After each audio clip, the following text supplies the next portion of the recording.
Before love, wife, her mother and grandmother came into the picture. There was a journey that needed to be seen. Let's look into it. In the quiet town of Nsukka, life had never been kind to Mama Nina. Born into a humble family and married off young to her childhood love, Obinna. She had carried a simple dream in her heart, that love would be enough to sustain them through life's storms. For a time, Obinna was a dedicated primary school teacher, patient with children and respected in their little community. Nina, a seamstress, worked with steady hands, threading dreams into every piece of cloth she touched. Together, they built a modest existence. Their clay-walled home was no palace. Its roof rusted, its floor bare, but within those walls lived warmth, laughter, and faith. At night, their love took on a rhythm of companionship. By the dim glow of a kerosene lantern, Nina's sewing machine clicked while Obinna bent over a stack of exercise books, his pen scratching as he graded. Sometimes, she hummed softly to drown the sound of mosquitoes buzzing in the dark. Other times, he would pause to smile at her and say, "Nina, when Amarachi comes, she will wear clothes you made with these very hands." She would blush, pretending not to hear. Years of waiting finally ended in joy when Nina conceived. Her pregnancy was a miracle, and when her child arrived, she named her Amarachi, God's grace. That baby girl brought light into their world. Neighbors rejoiced with them, and Obinna walked with a new pride, carrying his daughter on his shoulders, telling anyone who cared to listen, "This one will bring greatness." Their happiness was indescribable, but joy, as always, was fragile. When Amarachi was just 2 years old, Obinna fell ill. It began as a fever, something they thought ordinary, but it worsened day by day. They tried everything within reach. Bitter local herbs, fervent prayers, rushed hospital visits paid for by borrowed money. Nothing worked. His once strong body grew frail. His laughter faded into labored breaths, until one fateful night when he slipped away in Nina's arms. The silence he left behind was deafening. Nina's world shattered. She wept until her voice cracked, until her eyes swelled shut. Neighbors whispered that grief might carry her to the grave, that she had lost the will to live. But one morning, with trembling hands and a heart that still bled, she rose. She strapped Amarachi to her back, carried her sewing machine, her only inheritance, to the market and claimed a small patch of space in front of a shop. There, she mended uniforms, patched torn trousers, stitched baby dresses, and sold sachet water just to scrape together coins. Life was harsh. Many nights, mother and daughter dined on nothing more than gari soaked in water with groundnuts. Rainstorms turned their home into a flood, buckets spread across the floor to catch the endless leaks.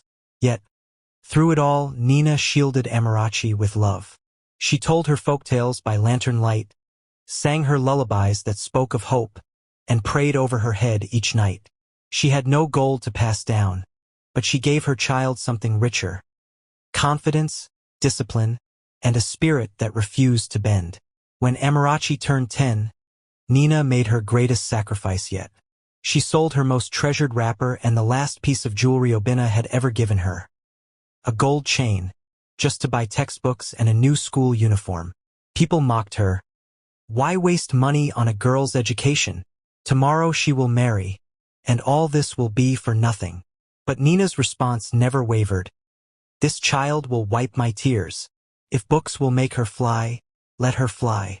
And Amarachi did fly. She was brilliant, respectful, and hardworking. She topped every class, her teachers praising her diligence. Though her mother could not afford private school, Amarachi read by candlelight, night after night, her small fingers tracing words that would one day change her destiny. At 18, she gained admission into the University of Lagos. When the news arrived, Nina danced, ululating like a woman who had won a lottery. She wept tears of joy, her heart swelling with gratitude that her sacrifices had borne fruit. Yet, behind the joy was a new battle: the cost of tuition, transport, accommodation, and textbooks. To pay, Nina sold more wrappers, took on laundry jobs, borrowed from cooperatives, and endured hunger without complaint. She carried her suffering in silence, never letting Amarachi feel like a burden. Struggles in Lagos. University life was both a dream and a test. Lagos was fast, chaotic, and unforgiving. Prices soared. The city demanded more than Amarachi could ever imagine. Registration fees, textbooks, transport fares, even food. Every day seemed to bring a new expense. Whenever Amarachi called home, her mother's voice was steady, full of encouragement. But behind every "I'm fine, my child" was exhaustion. Amarachi knew the truth. Every word of reassurance cost another sleepless night bent over a sewing machine, another wrapper pawned, another skipped meal. Determined not to only take, Amarachi began her own hustle. It started small, tutoring classmates for small tips. Soon, she earned a reputation as the girl who could solve any maths. Then she noticed something else.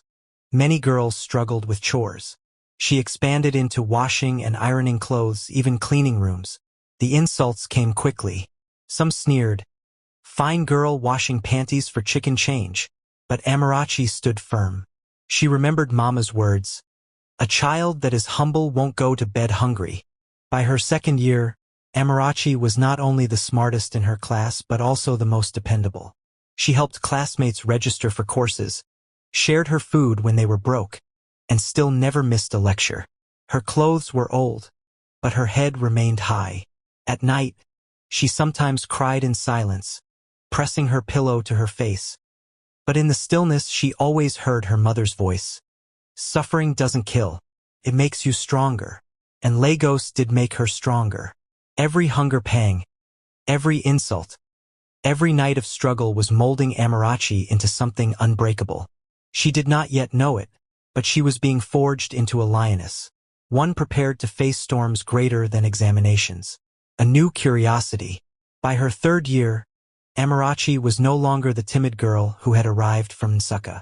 Lagos had reshaped her. She was confident, bold, and disciplined, a woman who could navigate both the classroom and the street. Yet, beneath her strength, a quiet stirring began, a longing she had always pushed aside. Her friends had boyfriends. They giggled over late-night calls, shared meals, whispered about kisses and secret touches. Amarachi smiled along, but inside she felt something gnaw at her, a loneliness she couldn't name. She had always kept her distance from boys, carrying her mother's warning like armor. "Your book is your husband for now." But at 20, she yearned for something more than grades and survival.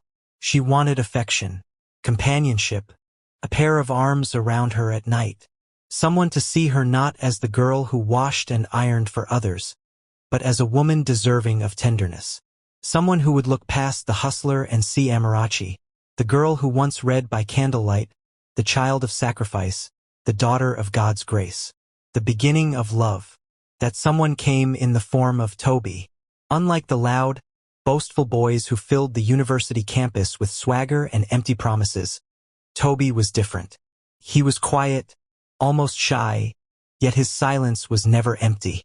He was smart, the kind who listened more than he spoke, and when he finally did, his words carried thoughtfulness. His eyes always seemed to linger on Amarachi in class, but he never dared approach. So, when she began to sit beside him during lectures and spark conversations, he was stunned. He could hardly believe that the girl he had admired from a distance was now leaning close to him, laughing softly at his shy jokes, borrowing his pen, asking about assignments. What began as study sessions in the library grew into shared laughter, then deeper conversations about their lives, dreams, and scars. One quiet evening, after weeks of friendship, Toby's resolve cracked. They had just left the library, walking side by side, their arms occasionally brushing. His voice trembled when he finally spoke. "I like you. I've always liked you." Amarachi's heart skipped. For a moment, she wanted to tease him, but her own truth pressed against her lips. Nervously, she whispered, "Maybe, I like you too." And just like that, the seed of first love sprouted in both their hearts. First love. Their relationship blossomed in the most ordinary, yet extraordinary ways. Toby had very little, no fancy clothes, no flashy phone, no car to impress. But what he had, he gave. He shared food when she was hungry, airtime when she needed to make calls, and most of all, his presence. Amarachi noticed something rare in him. He respected her boundaries. He never pushed, never demanded more than she was ready to give. At first, she found it refreshing, almost sweet. But as weeks turned into months, curiosity stirred. Why had he never even hinted at intimacy? Didn't he find her desirable? One evening, after walking him halfway home, the question escaped her lips in a whisper. Should I come over tonight? He froze, his eyes wide with disbelief. For a moment, she thought she had offended him. But then he gave a nervous smile. I didn't want to rush you. Her lips curved into a smile. Well, I want to. That night was tender and clumsy, filled with nervous laughter and whispered reassurances. Toby admitted he was a virgin. When it finally happened, it was far from perfect. Awkward, shy, uncertain. But to them it was holy. Two scarred souls, two weary fighters, had found a soft place in each other. The next morning, Amarachi sat on the edge of his bed, watching sunlight creep through the thin curtains. She didn't feel ashamed, or used, or afraid. For the first time, she felt seen, loved, alive. Innocence and ignorance. After that night, intimacy wove itself into their rhythm. Amarachi would call him late at night with hushed urgency. I'm coming over. Don't sleep yet. I miss you. And he would wait, smiling shyly when she arrived. They grew closer, their love deepening. But beneath it all lay a fatal flaw: innocence. Neither of them thought about protection. There were no condoms, no pills, no plan. It wasn't rebellion or carelessness, it was ignorance. They believed in their little bubble of love, thinking affection itself was shield enough against the consequences of intimacy. But life has no mercy for innocence. The awakening. Weeks later, Amarachi noticed changes in her body. Fatigue weighed her down. Her breasts felt sore. Her appetite twisted strangely. Then came the missed periods, first one, then another. She told herself stories. It's stress. Exams are coming. Maybe it's from all the hustling. Maybe it's nothing. But deep down, the truth loomed like a shadow she could not outrun. One afternoon, unable to bear the silence in her thoughts, she walked into a small pharmacy tucked between two kiosks. She bought a pregnancy test with shaky hands, returned to her room, and locked the door. Minutes later, she sat on the floor, staring at the plastic strip. Two red lines stared back at her. Her hands trembled. Her breath caught. She did not cry. She did not scream. She just sat, frozen, as though the world had stopped turning. Everything replayed in her mind. Her mother's sacrifices, Obina's death, her mother's voice saying, "Your book is your husband." Years of poverty, years of carrying responsibility so carefully, years of guarding her dreams, undone in a single moment of innocence. Amarachi was pregnant. The confession. It took her 3 long days to gather the courage to speak. In those days, food tasted like sand. Her chest felt heavy, and nights brought no sleep. Finally, one evening, she called her 2 closest friends, Cynthia and Mira, to her room. Her voice was small, trembling. "I think I'm pregnant." The room fell silent. Cynthia's brows furrowed. "Think? You're not sure." With trembling fingers, Amarachi reached into her bag and pulled out the test kit. She held it out with shaking hands. 2 glaring red lines. "I took the test. It's positive." Cynthia's jaw dropped. Mira gasped and covered her mouth. "Jesus, Amara, Mira Vispirid." Then came the questions like bullets. "Didn't you use protection?" No pills, no condoms. Amarachi lowered her head, tears blurring her vision. "I didn't know what to take. I trusted him. I didn't ask.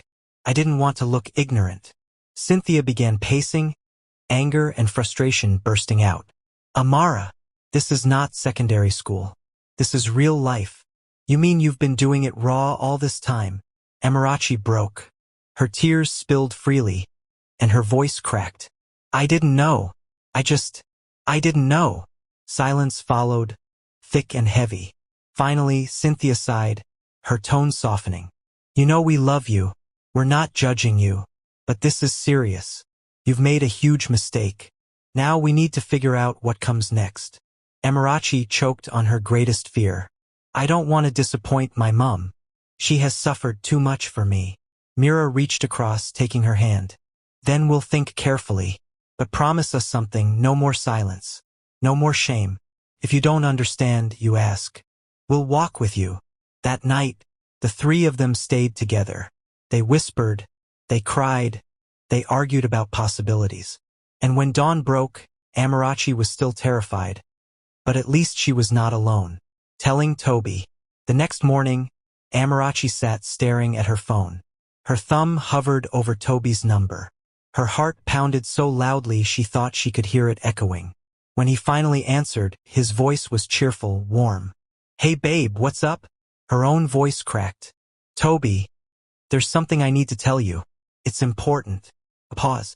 Then softly, Okay, I'm listening. Amarachi closed her eyes, inhaled, and dropped the weight. I'm pregnant. Silence. Long, suffocating. Finally, he spoke, his voice barely audible. Wait, what did you say? She repeated, slower this time, tears burning her eyes. I'm pregnant, Toby. I took a test. It's positive. Another long silence. Then the line clicked. He had ended the call. Amarachi blinked, disbelieving. She dialed again. Switched off. Again. Still switched off. Panic clawed at her chest. She grabbed her bag, ran out, and boarded a kiki to his apartment. When she arrived, breathless, the caretaker met her at the gate. Ah, that boy packed his bag this morning and left. Didn't tell anyone where. You're the second person looking for him today. Her body went cold. He had left. Just like that. She hadn't expected a proposal. She hadn't expected celebration. But abandonment? That cut deeper than anything. Silent tears rolled down her cheeks as she turned away.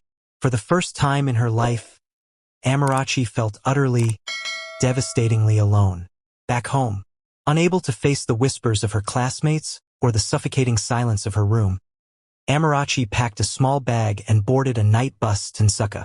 Her heart was heavy, her body weak, her mind in chaos.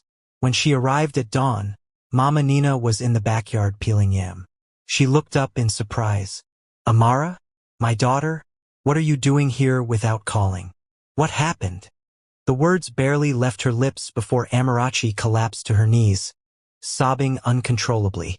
The knife clattered from Nina's hand as she rushed forward, pulling her child into her arms.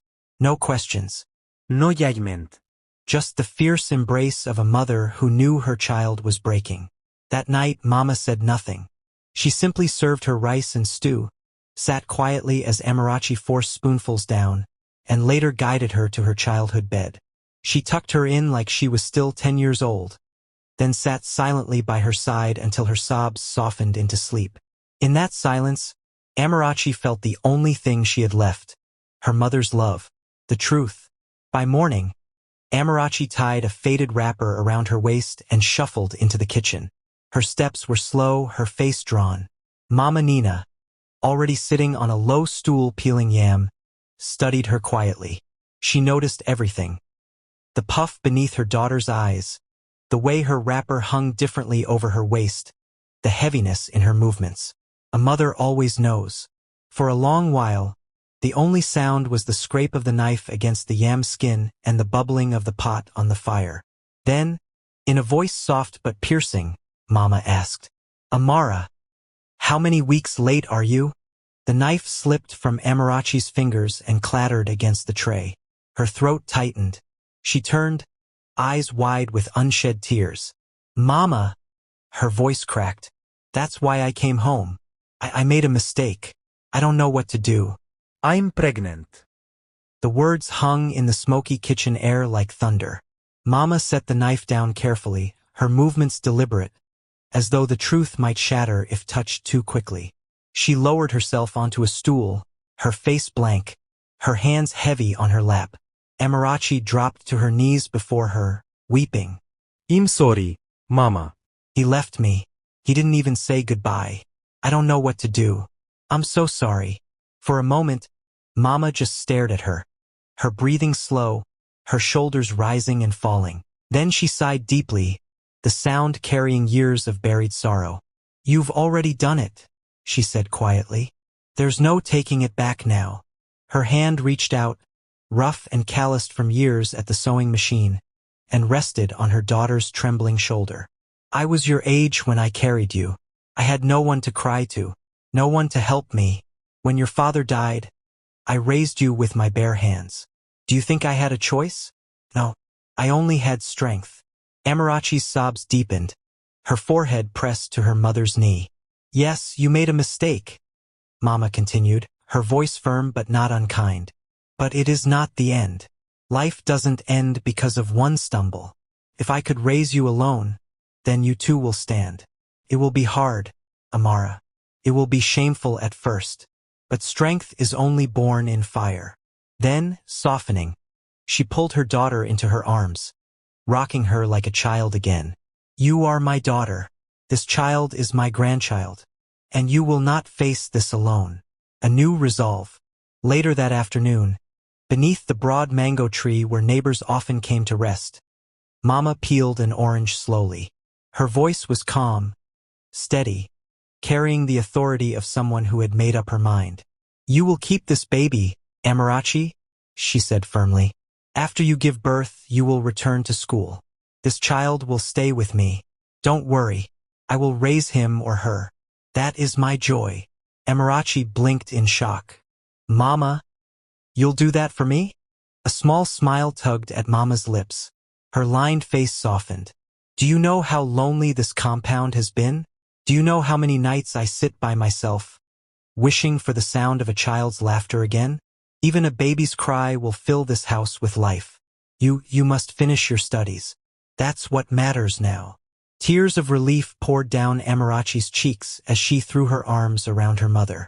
Mama, thank you. I was so scared. I thought my life was finished. Mama stroked her back gently, her voice low and firm. It's not finished. It's just changing. And you must be strong enough to change with it. That evening, Amarachi sat by the window of her childhood room. The sky burned orange as the sun sank behind the hills. She placed her hand on her belly, tears spilling quietly. We'll be okay, she whispered. We'll both be okay. Back to school. 2 weeks later, Amarachi returned to campus for her final semester. Her mother had pressed a few crumpled Naira notes into her palm, whispering, Go, my child. Don't give up now. Amarachi wore loose gowns that draped over her growing belly. She kept her head down, avoided curious eyes, and walked quickly through the campus grounds. Only a few close friends knew her condition, and even they didn't know the full story.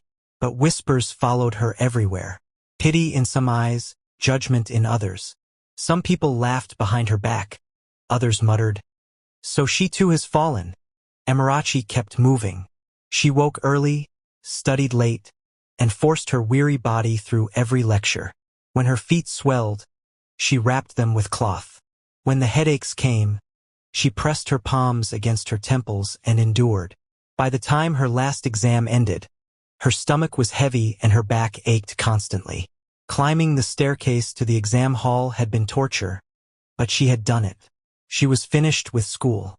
That same evening, she boarded a bus back to Nsukka.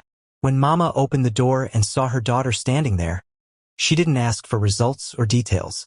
She simply stretched her arms wide and pulled her in. You came home safe. That's all that matters. The struggle, the weeks that followed were difficult. Money was almost non-existent. Mama had already borrowed from her women's group to cover Amarachi's school needs, leaving nothing for hospital visits. Amarachi managed one antenatal checkup. After that, they stayed home, praying and trusting God for the rest. Meals were simple: boiled yam with palm oil, pap with groundnut. But Amarachi smiled often, patting her stomach when the baby kicked. The tiny thumps inside her brought laughter even in hunger. But one night, everything changed. The pain came suddenly, sharp, searing, relentless. Amarachi screamed, her voice tearing through the quiet compound. Mama rushed into the room, panic in her eyes. "Mama, it's time," Amarachi gasped, clutching her stomach. But something was wrong. The pain was unbearable. Amarachi couldn't stand, and blood stained her wrapper. Mama wrapped a cloth around her own waist and sprinted barefoot down the road, banging on doors until she reached the nurse's house. The old nurse arrived quickly with her worn leather bag. After examining Amarachi, her expression darkened. "The baby isn't coming down. She needs a hospital immediately." But the nearest hospital was a town away. No car, no money. Midnight. Mama fell to her knees, begging neighbors for help. Finally, one man agreed to take them on his motorcycle. Amarachi, half-conscious, was wedged between two people as the bike sped into the night. By the time they reached the hospital, she was bleeding heavily. Life and death.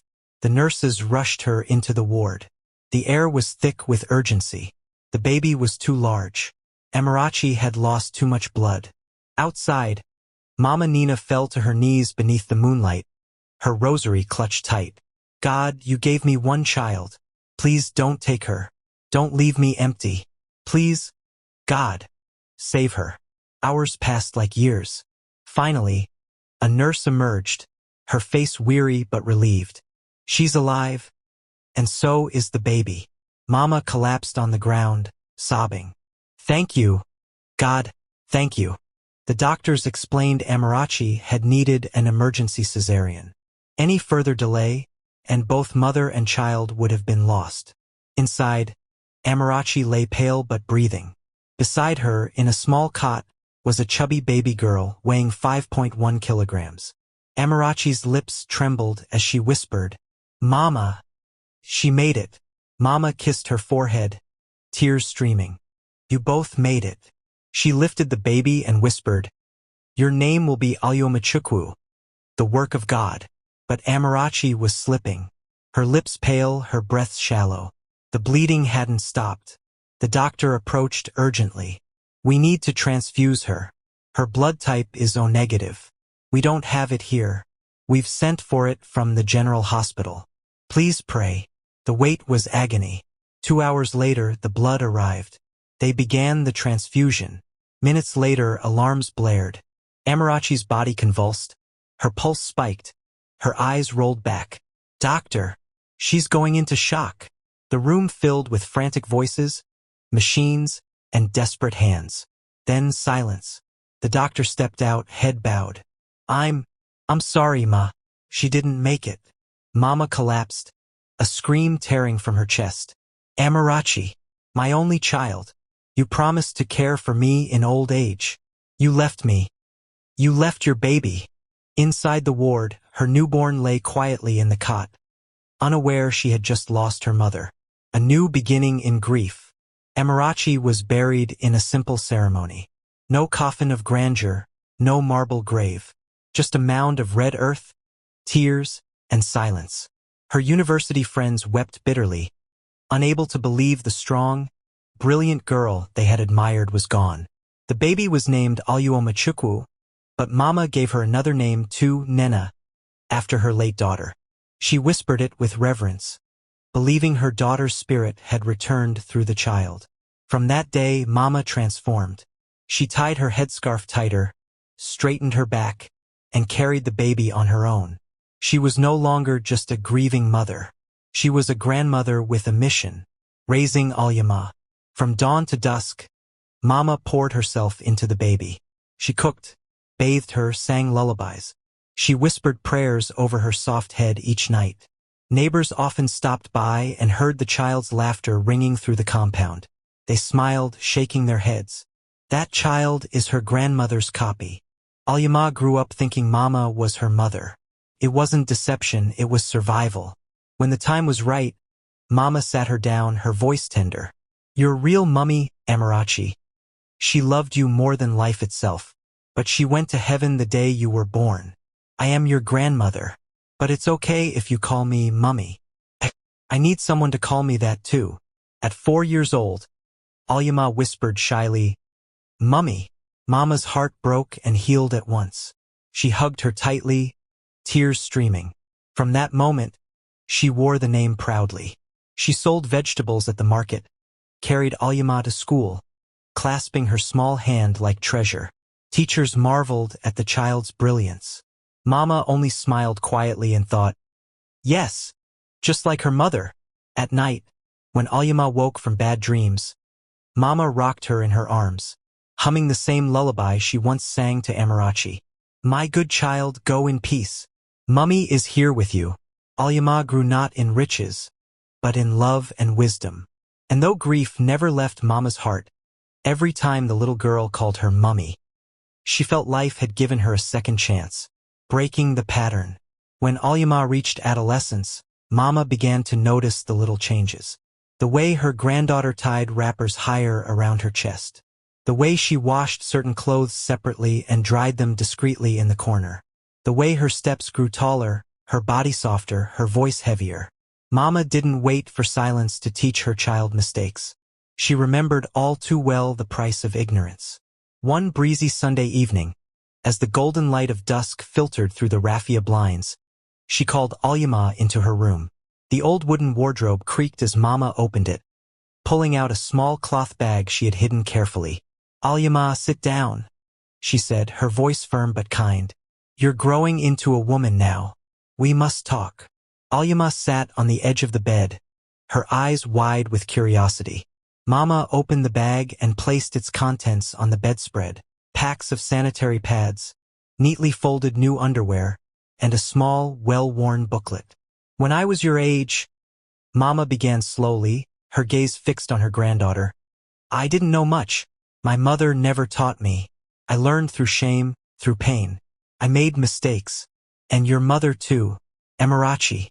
She didn't even finish school before she carried you. Alyama's breath caught. Mama, you too? Mama nodded, her eyes far away for a moment. Yes, my child. I too stumbled. But I made a vow when you were placed in my arms as a baby, that this cycle ends with you. You will not repeat my mistakes. You will walk a straighter road than your mother and I walked.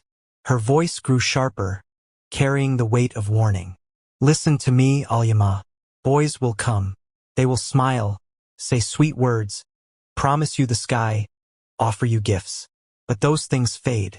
What stays are the scars they leave when they take what they should not. Don't let anyone touch your body without first securing your future. Your beauty is a gift, yes, but without wisdom, that beauty can destroy you. She pressed the small booklet into Alyama's hands. This will teach you things I learned too late. How to care for your body. How to protect yourself. Read it, know it, and remember. Be the first in this family to graduate, to marry at the right time, to live free from the shame we carried. Alyama's eyes welled with tears. She clutched the booklet to her chest and whispered, I promise, Mama, I won't disappoint you. Mama reached forward, brushing the tears from her cheeks with her rough thumb. Good child. May your footsteps be brighter than ours. A new season. Life began to shift. Mama's small provision shop, once just a wooden table with biscuits and sachet water, started to grow. She added crates of soft drinks, baskets of gari, bags of rice, even second-hand clothes. People in the neighborhood trusted her honesty. Her scales never cheated. Her prices were always fair. Slowly, for the first time in years, peace of mind returned to her. Every afternoon after school, Alyama would hurry back, her school bag still on her shoulder, to sweep the shop, arrange shelves, and serve customers. She did it joyfully, smiling as she handed out change or tied small nylon bags of salt. Neighbors praised her polite greetings and cheerful nature. But Mama never stopped guiding her. As they arranged goods one evening, Mama said, Money is sweet, my daughter. It makes life easier. But remember this. Money cannot repair a damaged life. Finish school first. Chase your dreams first. Love and marriage will come later, but let them meet you prepared.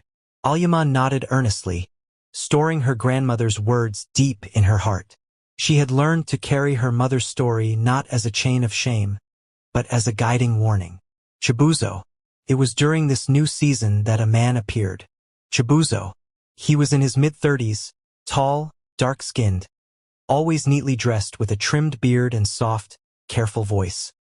He had recently moved from the city and built a modest bungalow on a plot not far from Mama's street.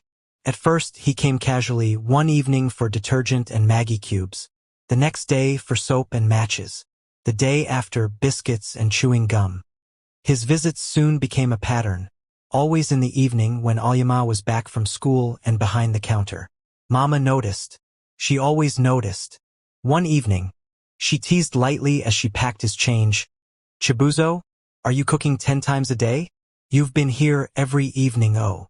He chuckled nervously, rubbing the back of his neck. "Ah, Mama, I just like buying from here and talking with good people." But Mama's eyes were sharp. She had lived long enough to read men. She saw the way his gaze lingered on Alyama, subtle but steady, the way he timed his visits to catch her presence. Alyama noticed too, though she hid it well. Each time he came, she greeted him politely, handed him his goods, and returned to her books or chores with calm indifference. Her composure, her respectful distance, only seemed to deepen his curiosity.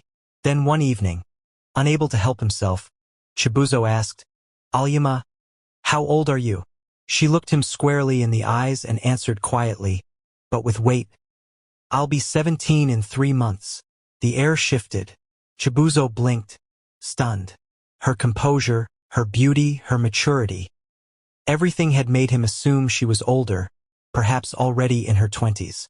Realization hit him like a blow. She was still a child. A sudden weight pressed on his chest. For the first time, shame chased him out of the shop. The warning. That evening, after he left unusually quiet, Mama called Alyama into her room. "My daughter," she began, her tone steady but with an edge of steel.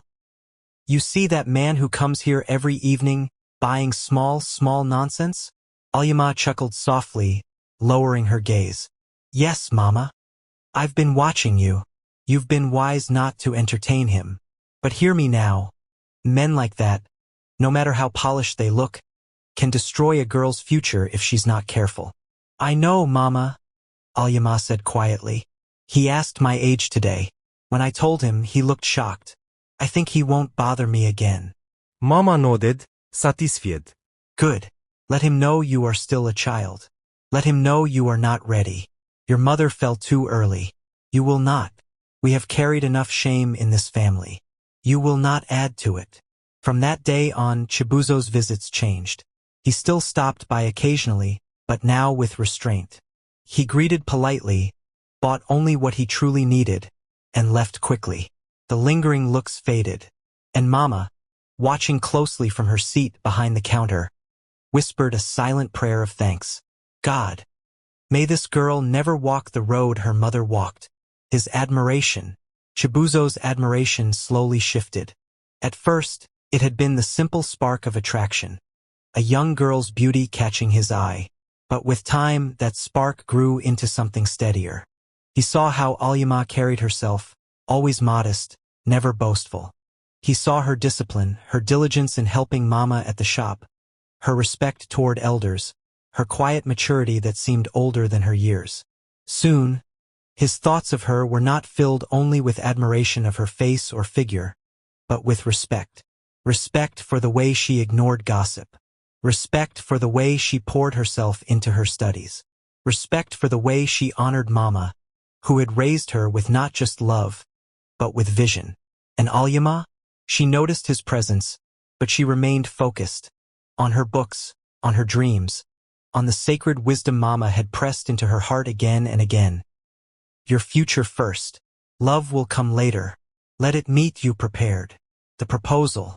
It happened one dusky evening. The orange sun was sliding low over Nsuka, the air filled with the chatter of returning market women and the smell of roasted corn from the roadside. Mama sat in front of her provision shop peeling garden eggs, her wrapper tied loosely around her chest. Chibuzo approached, not in his usual work clothes, but in a crisp white shirt tucked neatly into dark trousers. His shoes shone. His hair was freshly trimmed. He carried himself differently, as though preparing for a moment that mattered. He bowed respectfully. "Mama, good evening." "Nah, welcome," Mama replied, eyeing him curiously. "You came late today. Hope all is well." All is well, Mama. But... He hesitated, drawing in a slow breath as though steadying his heart. I was hoping we could talk. Privately. Mama raised an eyebrow, folding her wrapper neatly over her knees. Talk? About what? Chibuzo's voice trembled slightly, but his eyes were firm. It's about Alyama. Mama stiffened, immediately alert. Her eyes narrowed. Is she all right? Yes, Mama, he said quickly, shaking his head. She is fine. In fact, very fine. I came to tell you, I want to marry her. The words landed like a stone in still water, rippling through the air.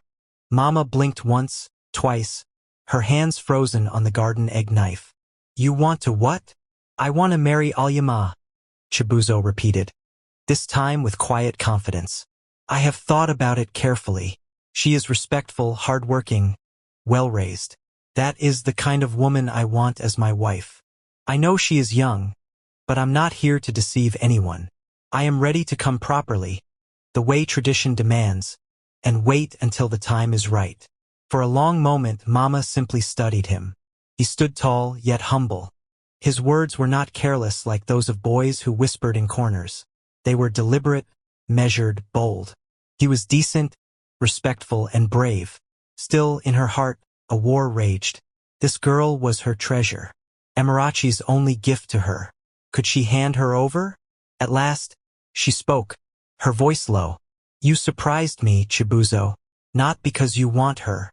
Many men want a beautiful, respectful girl. But you came openly with clean words. No hiding. No games. Chibuzo bowed his head. I understand what she means to you, Mama. That's why I came straight. Mama sighed, her eyes misty. She is not just a girl to me. She is my second chance. Her mother made mistakes too early. I have done everything to ensure she does not repeat them. I understand, Mama, Chibuzo replied quietly. And I will wait. I will prove myself however long it takes. Mama looked at him long and hard. Finally, she said, let me pray on it. Then I'll speak to her myself. Thank you, Mama, he said, bowing deeply before walking away into the gathering dusk. Mama remained on the bench long after he left, staring at the horizon. Perhaps this man was different. Perhaps God had finally remembered her. But she knew the next step was not hers. It was Alyama's. The conversation. That night, after supper, Mama sat beside Alyama as the girl combed her thick hair. The lamp flickered, casting shadows on the wall. Mama's tone was calm but serious. Alyama, she began slowly. Something happened today. Chibuzo came. He said he wants to marry you. The comb froze mid-stroke. Alyama's eyes widened. Chibuzo? The man with the fine car and the big wristwatch. Mama chuckled softly despite herself. Yes, that one. He said he has been admiring you. Alyama frowned, her brows knitting. But Mama, isn't he too old for me? Age doesn't carry marriage, Mama replied gently. Understanding does. He told me he will wait until you are 18. He even agreed to support your education. Alyama lowered her eyes, her heart pounding. Mama, marriage scares me. I am still young. I don't want to regret anything. I don't even know how to be a wife. Mama placed a firm hand on her shoulder. I understand, my child. But if he is truly sincere, he is offering not just marriage, but stability, respect, and a home. And you will not go through it alone. I will be here, to guide you, to teach you. Alyama's voice dropped to a whisper. Mama, you know I'm still a virgin. Yes? Mama said firmly, pride shining in her eyes. And that is something worth protecting. I told him no touching until marriage. He agreed without hesitation. That, to me, is a sign of seriousness. Relief flickered across Alyama's face. So what happens now? Tomorrow, Mama said with a soft smile. He will come again. You will sit with him yourself. Look him in the eyes. And decide. The decision. The next morning, Chibuzo arrived. He looked neat and confident, his shirt freshly pressed. He greeted Mama respectfully and waited patiently under the mango tree, his hands clasped. When Alyama came out, her heart raced. She wore a modest gown, her hair braided neatly, her steps slow but steady. She sat opposite him, her gaze steady despite the pounding in her chest. "My grandmother said you want to marry me," she said plainly. "Yes," Chibuzo replied.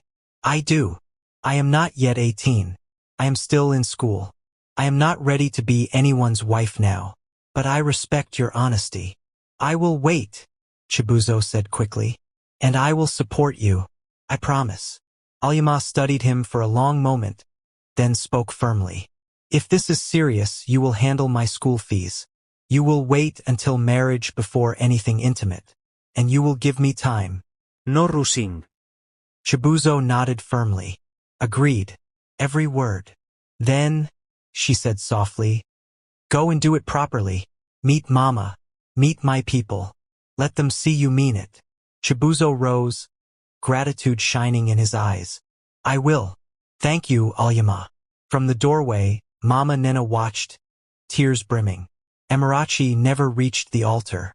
But perhaps, just perhaps, Alyama would be the first to marry right. New light. From that day, Chibuzo's presence no longer carried uncertainty. He came with purpose, with gifts that were never excessive but always thoughtful. Sometimes he brought foodstuff. Other times he simply sat with Mama, helping to lift crates or repair broken shelves in the shop. One sunny Thursday, however, he came with something different. In his hands, he carried a bouquet of fresh flowers and a neatly packaged box. "For the most beautiful girl in this village," he said with a grin, handing them to Alyama. Her cheeks flushed. "You're spoiling me, Chibuzo. I haven't even started," he teased. He opened the box, revealing a stunning red dinner gown. Classy, elegant, chosen with care. "I want to take you out this Saturday," he said, "to a proper restaurant in town. Not just for food, but for you to feel like the queen you are." Mama, watching from her chair, felt her heart soften. "God bless you, Chibuzo," she said quietly. "My daughter never had this chance. But you're restoring my faith that joy can still come." Chibuzo turned to her respectfully. "Mama, I am doing this for her. And for you. You are like a mother to me now." That Saturday, Mama helped dress Alyama in the red gown. Her hands trembled as she braided her hair, tears sliding down her cheeks. "You look just like Amarachi," she whispered. "But your story will be different. Full of joy." When Alyama stepped outside, Chibuzo's breath caught. She looked radiant, glowing, no longer just the shy girl at the shop counter, but a graceful young woman. "You're beautiful," he said softly, almost reverently. Alyama lowered her eyes, smiling shyly. "Thank you." The first date. Chibuzo opened the car door with care, and Alyama slipped in shyly. As they drove into the city, she pressed her hands nervously against her gown, her heart beating wildly. At the restaurant, she felt out of place at first. The gleaming cutlery, the menus filled with dishes she couldn't pronounce, the soft jazz music, everything felt foreign. She looked down, embarrassed. But Chibuzo leaned close, his voice warm. "Don't worry, just follow me." Patiently, he guided her, showing her which fork to use, laughing gently whenever she made a mistake until she too laughed. Slowly, she relaxed. Soon, they were sharing food, clinking glasses and laughing freely. That night, under the glittering city lights, something shifted in her heart.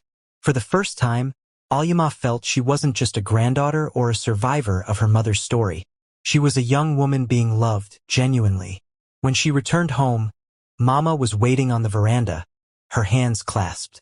Alyama rushed into her arms, whispering, "Mama, I think he really loves me." Mama's eyes glistened as she stroked her hair. "I know he does, my daughter. And tonight, your mother is smiling down from heaven." The 18th birthday. When Alyama turned 18, the village had never seen such a celebration.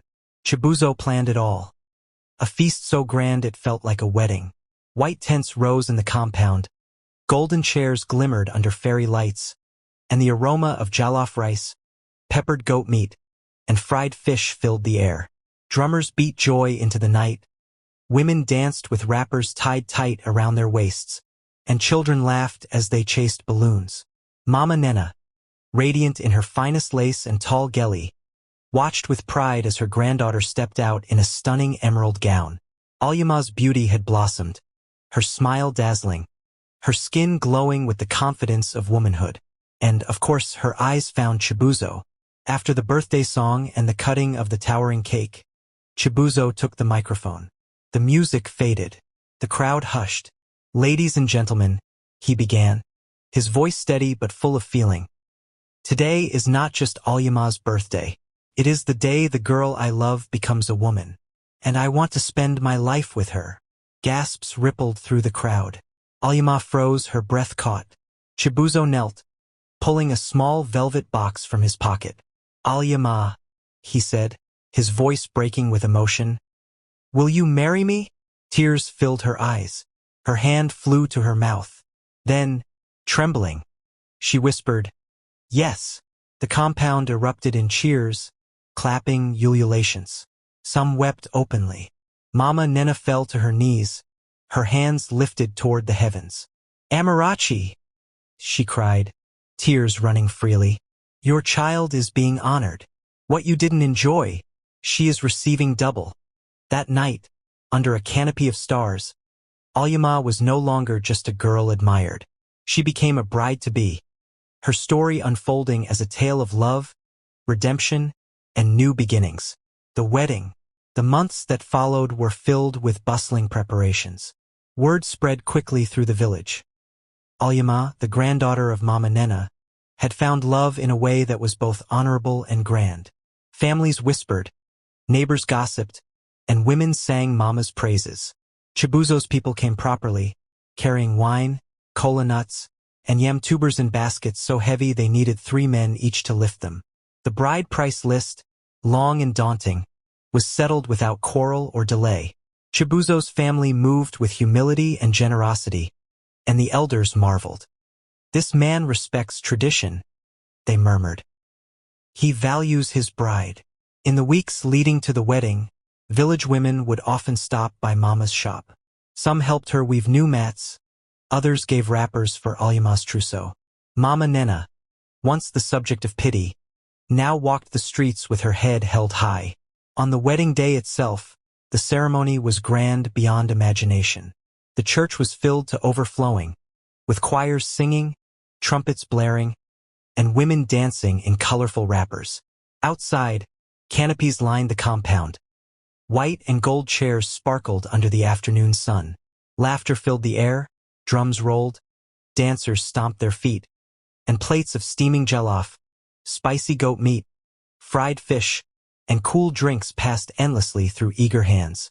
Nothing was lacking. Chibuzo spared no expense to show his bride honor. When Alyima stepped out in her gown, radiant and glowing, Mama Nena wept so openly that women had to dab her tears with their handkerchiefs. She cried not out of sorrow, but out of gratitude. Gratitude that her granddaughter had not only found love but had been treated like royalty. By the time the celebrations ended, songs had been sung, gifts had been exchanged, and blessings had been poured out. And Alyima, once a little girl who grew up in her grandmother's shadow, was now Mrs. Chibuzo. The mansion, her first day in her new home, felt like stepping into a dream she never thought she would see. The mansion towered with tall ceilings that echoed their footsteps. Chandeliers glittered like hanging stars. The floors were marble, smooth and cold beneath her feet. The kitchen gleamed with appliances she had only seen in magazines. A microwave, a double-door fridge, an oven with shiny buttons. Each room she entered opened into another, until Alyima stopped mid-step, whispering to herself, "This is too much." She ran her hand across the velvet drapes, the polished wood, the wide bed layered with pillows. Felt like a palace. Yet as night fell, the grandeur slowly turned hollow. The house was quiet, too quiet. For the first time in her life, she was without Mama Nena sleeping nearby, without her soft voice singing night prayers or the familiar sound of wrappers rustling in the dark. The wide bed felt strange. The silence pressed on her heart until it ached with homesickness. That evening, lying with her head against Chibuzo's shoulder, she whispered, Can Mama Nena come stay with us for now? Just until I get used to everything. Chibuzo turned and smiled warmly, brushing his hand over her cheek. Of course, my love. Whatever makes you happy. The very next morning, Alyama called her grandmother. Her voice trembled as she spoke. Mama, this house is too big. I feel lost without you. Mama chuckled softly, already expecting the call. My baby, I'll pack my bag. When she arrived days later, Chibuzo welcomed her with honor. He had prepared a guest room with familiar touches. A soft prayer mat, a Bible beside the bed, even a small stool for her evening devotions. To Mama, it felt like stepping into royalty. Yet she never let pride carry her away. She only whispered blessings at the dinner table, thanking God that her old age was not filled with loneliness, but with laughter and honor. In the mornings, Alyama and Mama cooked together in the spacious kitchen. Moi, yam porridge, akara, and pap. Their laughter filled the house as Mama told stories of old Nsuka and taught her granddaughter new recipes. In the evenings, the two sat on the balcony, watching the sun dip behind the hills, sipping tea as they talked of the future. Chibuzo often returned from work to find them together, smiling, and it filled his heart with pride. In that mansion, love, family, and peace grew like strong roots. For Mama, it was full circle. She had raised Amarachi in tears and hardship, but now she watched her granddaughter live the life Amarachi never had. A quiet worry. But even in palaces, storms can whisper. One midnight, Mama Nena awoke thirsty. She tied her wrapper tightly, slipped into her slippers, and padded quietly downstairs for water. But as she passed the living room, she froze. From upstairs came Alyama's voice, strained, broken, not of joy but of discomfort. A muffled cry, then another louder. Mama's hand trembled on the water bottle. Her heart skipped. She stood rooted, torn between rushing up and staying silent. At last, she sighed and walked back quietly to her room. They were married. Privacy mattered. But that night, Mama could not sleep. The next morning, after Chibuzo had left for work, Mama called Alyama gently into her room. My daughter, forgive me if I pry, she began softly. But last night I heard you, not in joy but in pain. Are you all right? Have you and your husband started living as man and wife? Alyama's cheeks flushed crimson. Her eyes dropped, her fingers twisting the hem of her wrapper. After a long silence, she nodded shyly. Mama, not really. We've been trying. He is patient, but it's painful. I've never done it before, and she paused, lowering her voice to a whisper. Mama, he's too big. It won't pass. For over a week we've been trying, but it feels impossible. She reached for Alyama's trembling hand, covering it with her own. Alyama, thank you for telling me the truth. This is not uncommon. For women who marry as virgins, the beginning can be painful. And if the man is heavily built, it can be harder. But your body will adjust, with time, patience, and understanding. Alyama's voice cracked. He's patient, Mama. He says he doesn't want to hurt me, but I feel like I'm disappointing him. No, my daughter, Mama said firmly, her voice thick with love. You're not failing anyone. You're learning. Marriage is not a race. Don't force what causes pain. Talk openly with him. Be gentle with yourself. There are even ways to ease it, ointments, lubricants, even medical advice if needed. And above all, pray. Understanding must guide love, even in the bedroom. Alyama's eyes brimmed with tears of relief. Thank you, Mama. I was so afraid you'd be angry. Mama cupped her granddaughter's cheek. Angry? Never. I am proud you came to me. Don't carry burdens in silence. This season will pass, and joy will come. I promise you. That morning, Alyama left her grandmother's room lighter. The shame she carried had melted away. With Mama's wisdom steadying her, she resolved to walk through the season of marriage not with fear, but with patience, prayer, and courage. And in her heart, she whispered, If Mama is with me, I will endure, and love will blossom. The decision to seek help. That evening, after dinner, Alyama and Chibuzo sat together in the living room. The chandelier above cast a warm golden glow across their faces, softening the edges of the silence between them. Alyama's fingers twisted nervously against her lap as she gathered the courage to speak. "Chibuzo," she began softly, her voice calm but firm. "I've been thinking. Maybe we should see a doctor about this." Her husband looked at her, surprise flickering in his eyes before it melted into admiration. She continued quickly, her words careful. "You've been patient.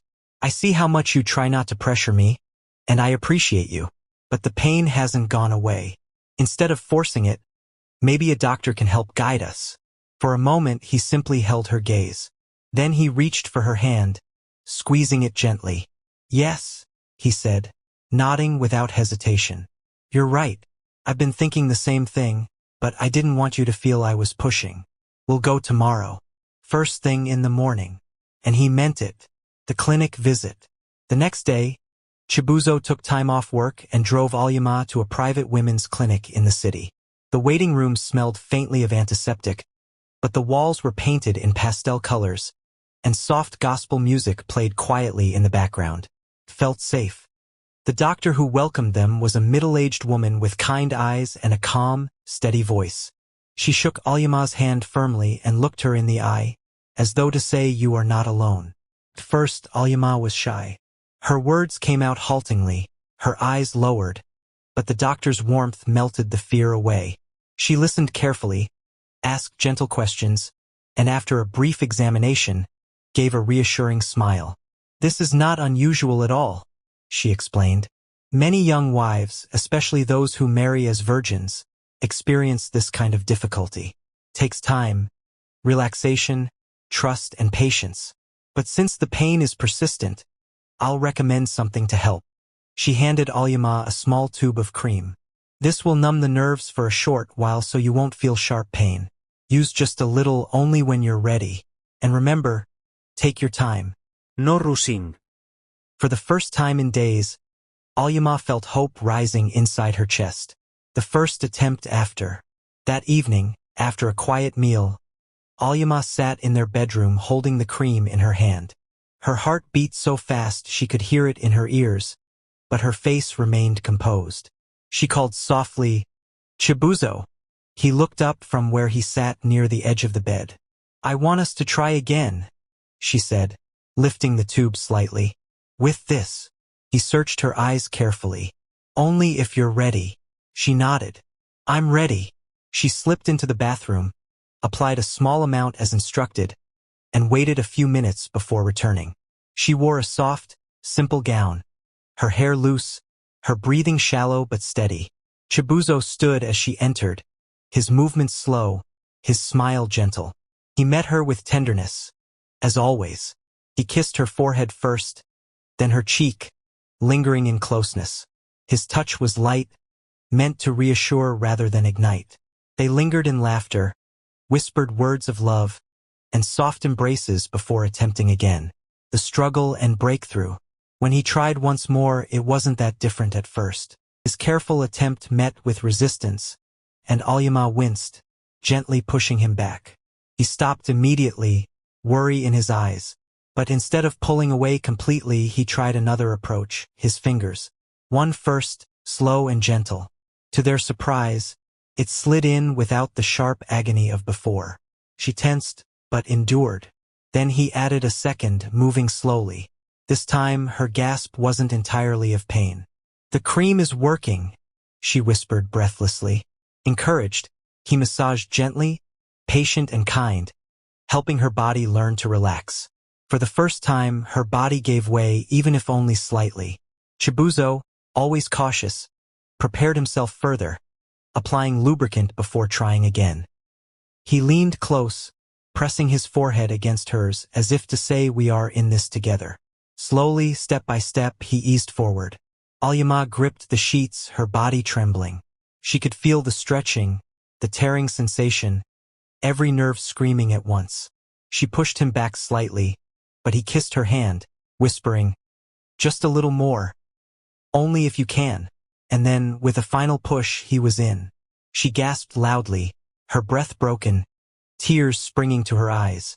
Pain flared through her body, raw and sharp, but then, slowly, so slowly, it dulled.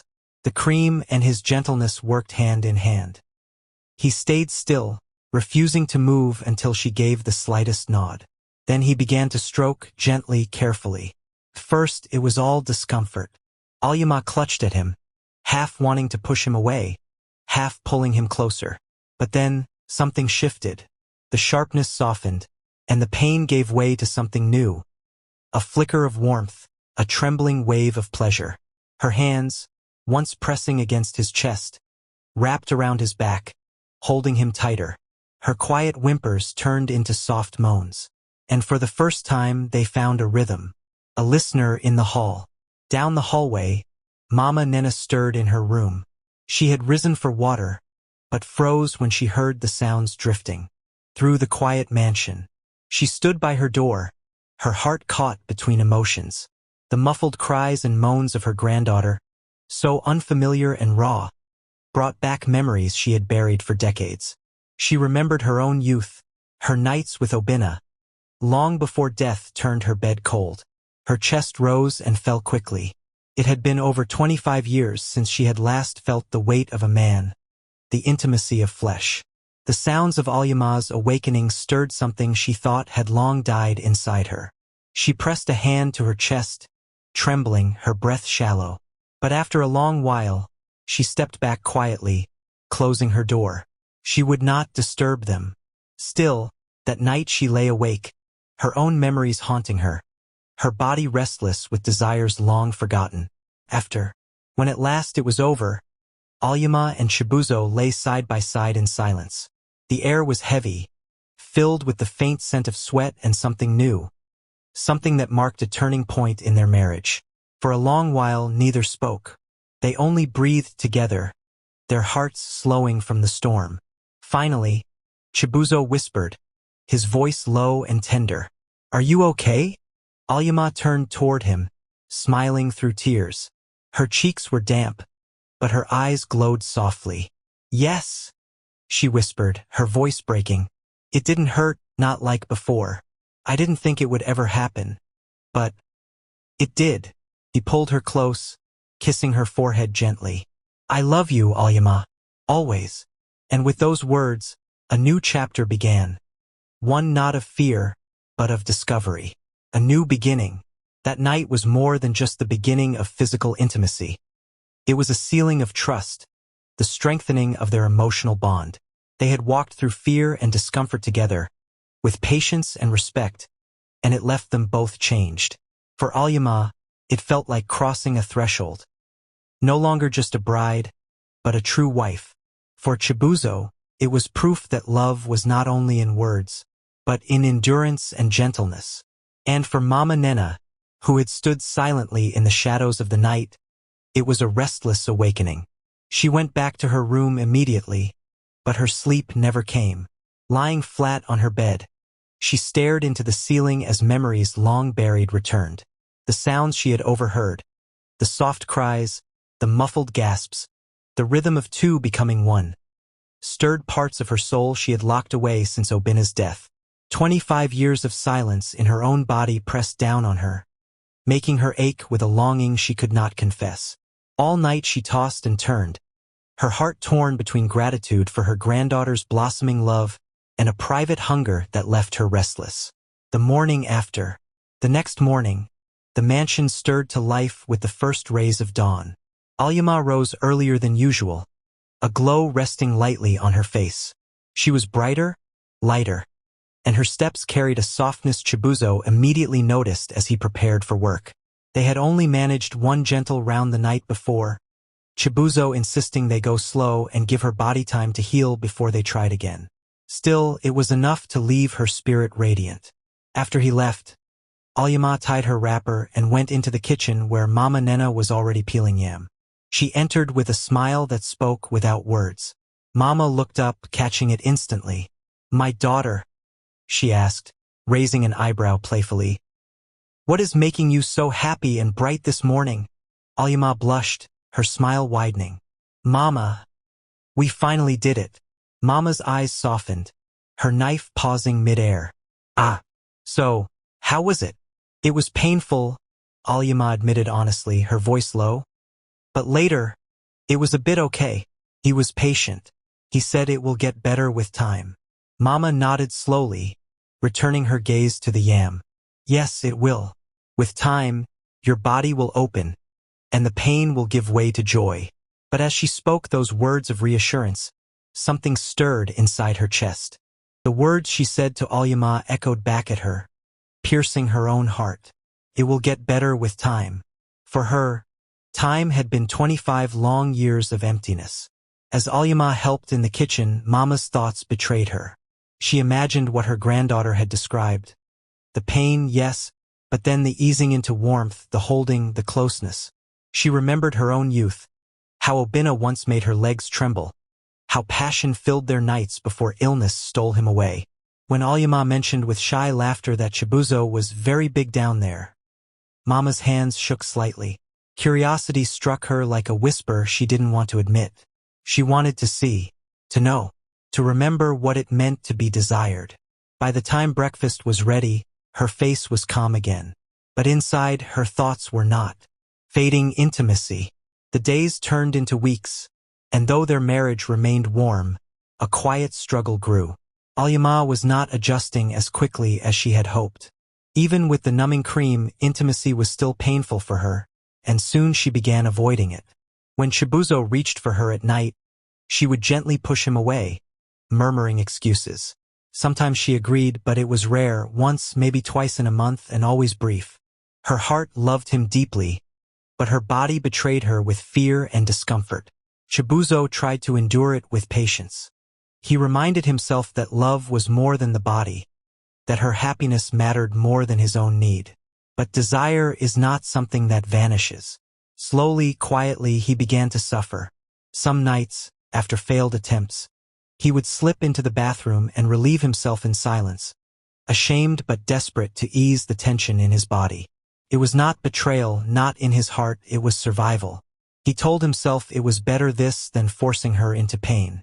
But the distance grew. The breaking point. One night, after another attempt ended with Alyama turning away in tears of pain, Chibuzo lay beside her, staring at the ceiling. Frustration pricked at him, not anger at her, but anger at the situation. At himself for not knowing how to fix it, at fate for placing such a barrier between them. Words escaped before he could hold them back. How long will this continue? Am I not enough for you? Alyama's eyes filled with hurt. Chibuzo, I'm trying. You think I don't want to give myself fully to you? You think I like disappointing you? The room fell into heavy silence. Neither of them meant harm, but the unspoken weight pressed between them. Finally, Chibuzo stood, grabbing his wrapper. I need air, he muttered and walked out. He went downstairs to one of the spare rooms, his chest heavy, his body burning. Alone, he shut the bathroom door, leaned against the sink, and let his frustration pour into the only escape he had left. The watcher. Down the hallway, Mama Nena stirred. She had been half asleep, but the sound of footsteps pulling into the spare room woke her. Curious, she tied her wrapper and padded quietly down the hall. She paused at the door, hearing faint, unmistakable sounds from inside. Her heart thudded in her chest as realization dawned. Chibuzo. She hesitated, her breath shallow, then pushed the door slightly ajar. What she saw made her freeze. Her son-in-law, standing in the bathroom, lost in his struggle, his body exposed, his hand moving with a desperation that spoke more of loneliness than lust. Shock, and something darker swirled in her chest. She should turn away, she knew. She should walk back quietly. But her legs rooted her to the spot. 25 years of longing, 25 years of silence, 25 years of emptiness roared back inside her. She bit her lip, her throat dry, her heart beating harder than it had in years. He was masturbating. She was shocked. She never expected to see something like that. Then Chibuzo heard a sound and turned. He saw Mama Nena. She was more surprised when she saw his 7-inch dick. She wasn't even looking at his face. Her eyes had dropped lower, fixed on the part of him he wished she had never seen.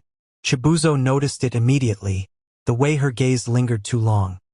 His throat tightened, and he cleared his voice harshly, forcing sound into the heavy silence. Mama blinked.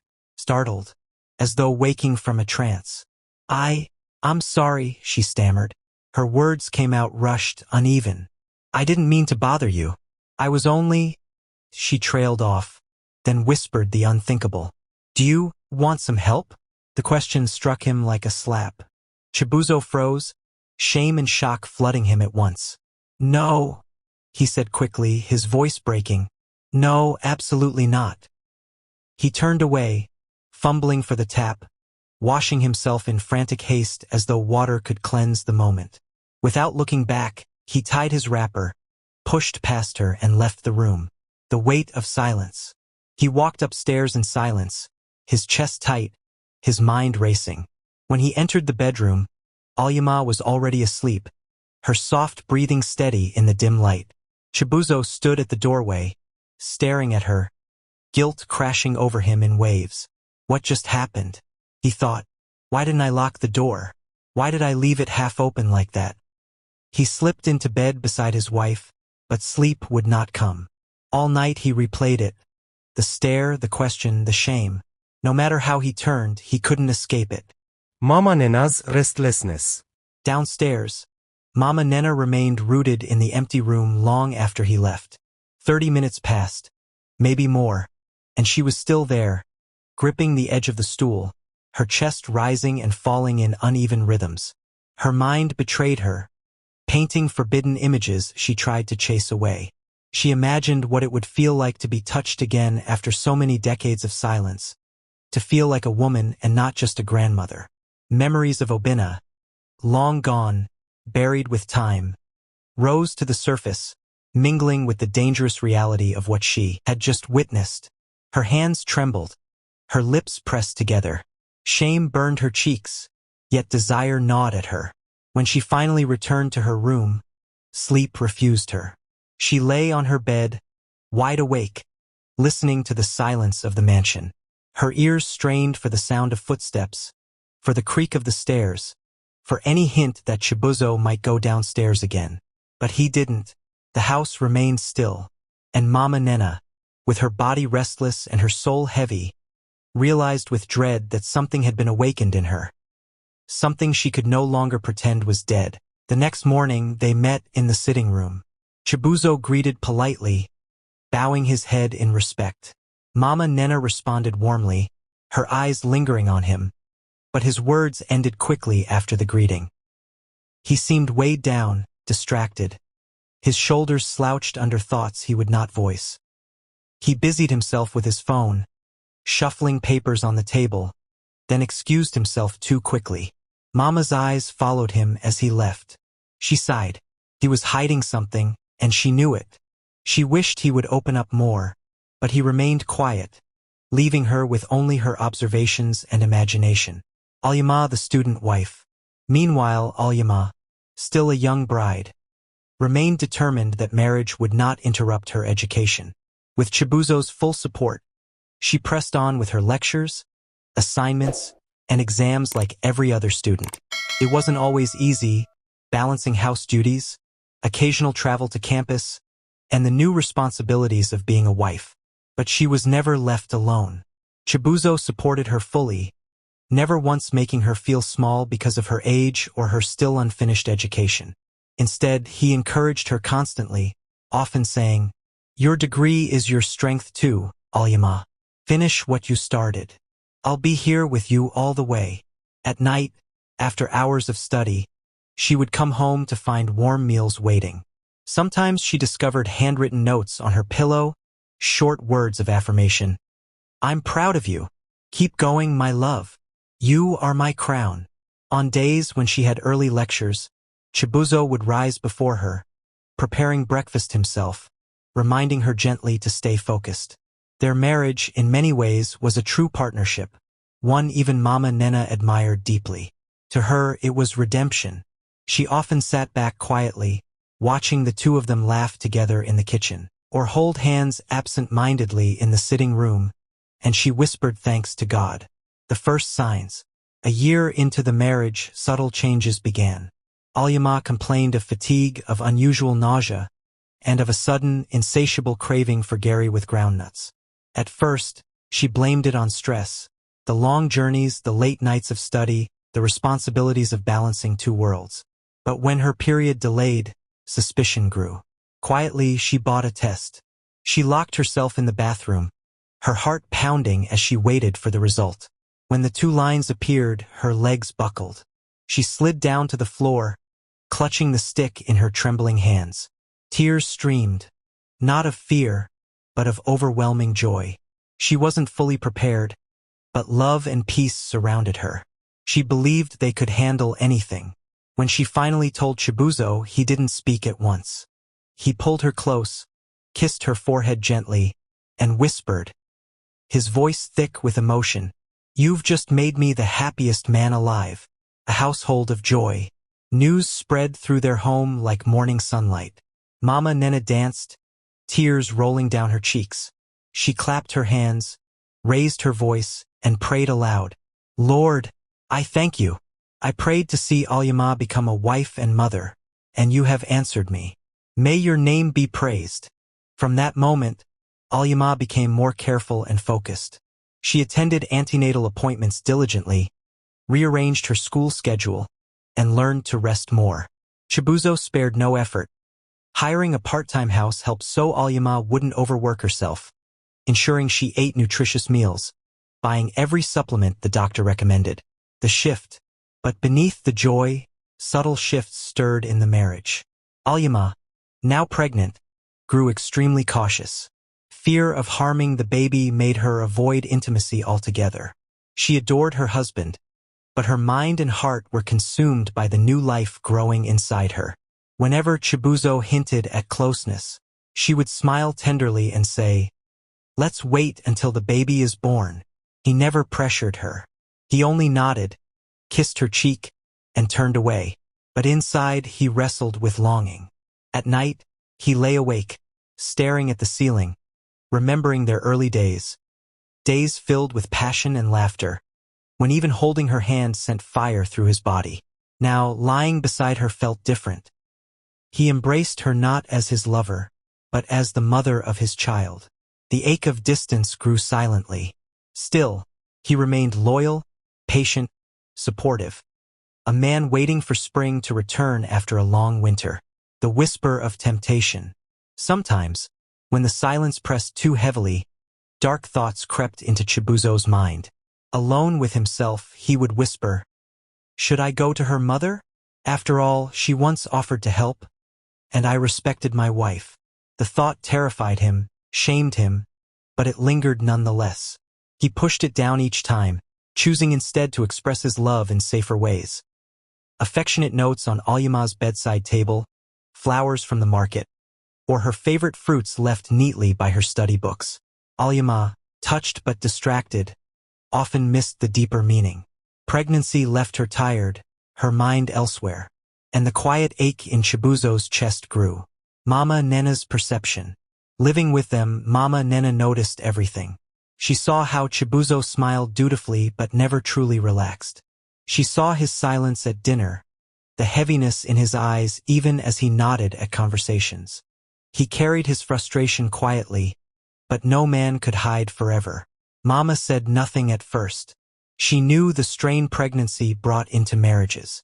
Instead, she tried to balance the home, cooking his favorite meals, engaging him in light-hearted conversation, making sure he didn't feel entirely forgotten. But in the depths of her heart, her thoughts were no longer innocent.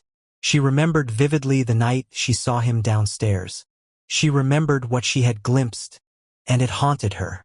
The image returned at odd hours, sometimes during prayers, sometimes while sweeping the veranda. 25 years without a man had left her hollow in ways she had long denied. And now temptation brushed close in her own home. The conversation.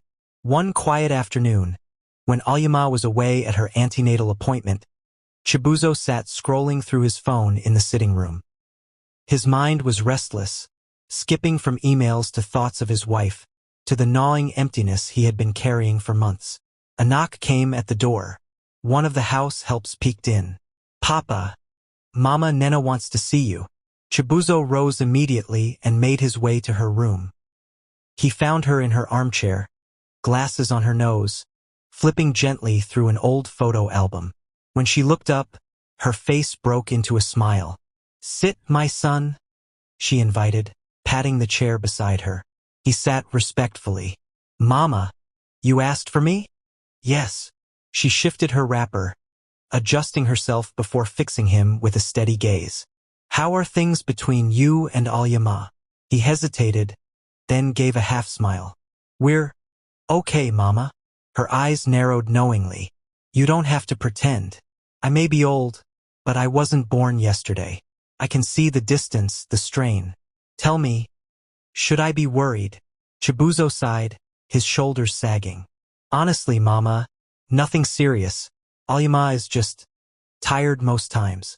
Pregnancy hasn't been easy for her." "I understand." Mama nodded slowly. "That's normal, my son. Pregnancy changes everything. A woman's body, her emotions, her mind. It is like the sea always shifting. But you must remember, marriage is not only sweet wine and laughter. There are dry seasons too, silence, frustrations. But they pass. Don't let them break you." Her words seeped into him like balm. "She is young," Mama continued, her voice softening, "and this is new to her. But she loves you. I see it in her eyes. Be patient with her. Keep loving her, even when she seems far away." "I will, Mama," he murmured. "Sometimes, I just wish things were like before." "They will be again," she said firmly. "After the baby comes, life will find its rhythm. Don't allow resentment to grow. Talk to her. Try again. Remember, you are not only a husband now. You are becoming a father. And that takes strength, humility, and sacrifice." Chibuzo bowed his head. "Thank you, Mama. I needed this." She reached over, squeezing his hand warmly. "You're a good man. That's why I let you marry her. Keep being good. For her, for the child, and for yourself." He left the room lighter, his heart steadied. The forbidden thought. But Mama Nena remained in her chair long after he was gone, her fingers still tingling from where she had held his hand. She whispered a prayer for strength, but the memory of his body from that night, the forbidden image she had tried to erase, returned with cruel clarity. In her heart, a battle raged. Grandmother, mother, matriarch, and woman. It has been 25 years, she thought bitterly.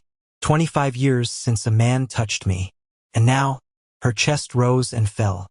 She shut the photo album, but it was not pictures of the past she saw. It was Chibuzo, alive in her memory. She wanted to have a taste, by all means. That same day, when food was ready, Mama Nena wanted to go tell him herself that the food is ready. When she knocked on the door, it was open. She entered, he wasn't inside. She went to the bathroom, this time just like before. She saw Chibuzo masturbating again. It was obvious he wasn't getting enough sex from Alyama.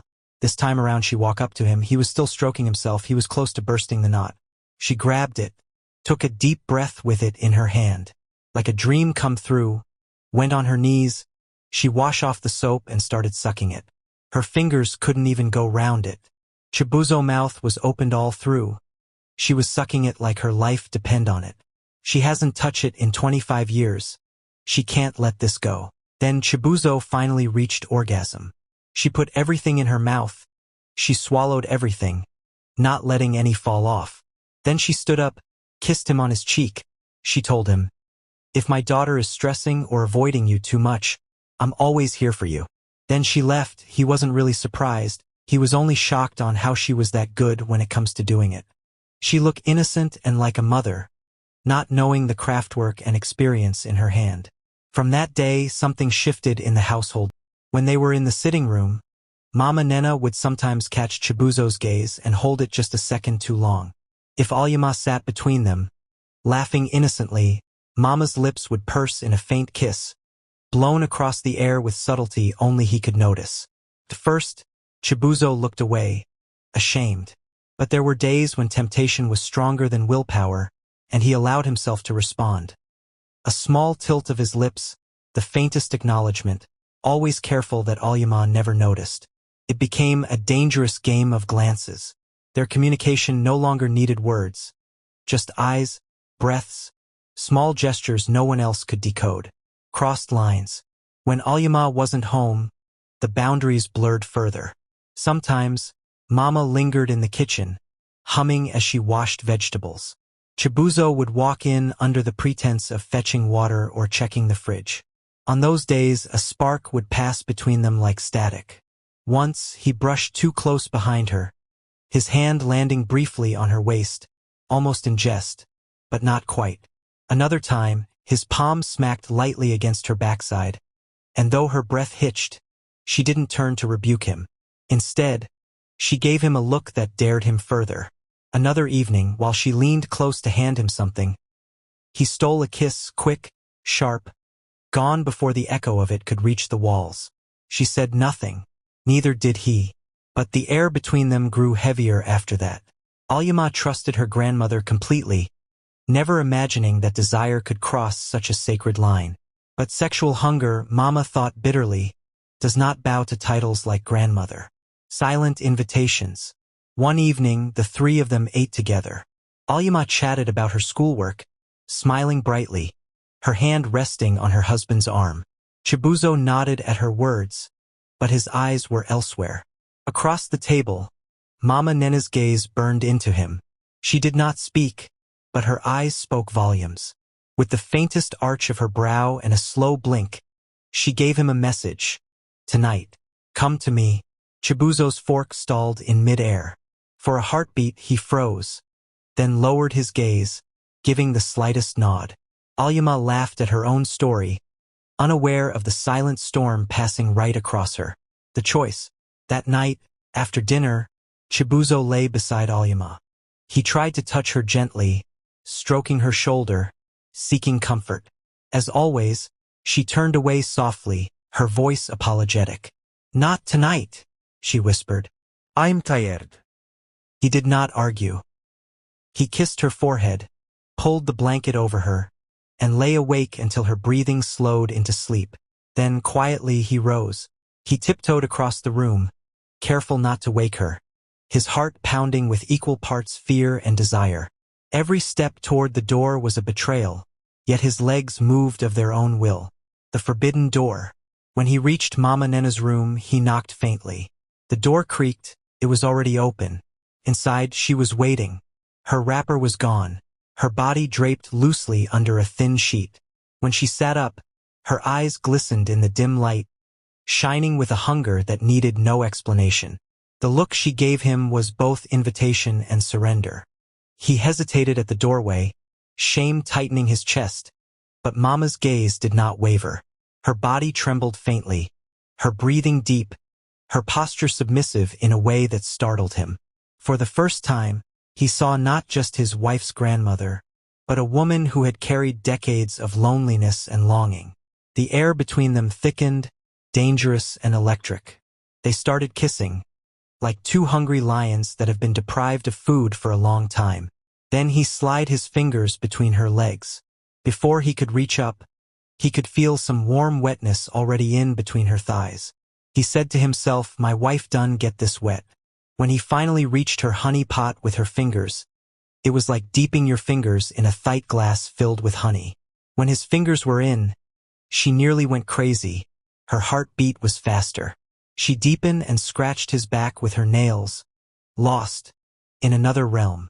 When he discovered she was lost, he slid down to her thighs, kissing her thighs all round, licking every drop of fluid he could find, studying her body. She was crying, not because of pain, but because of what she has missed for years. Then he kissed her clit.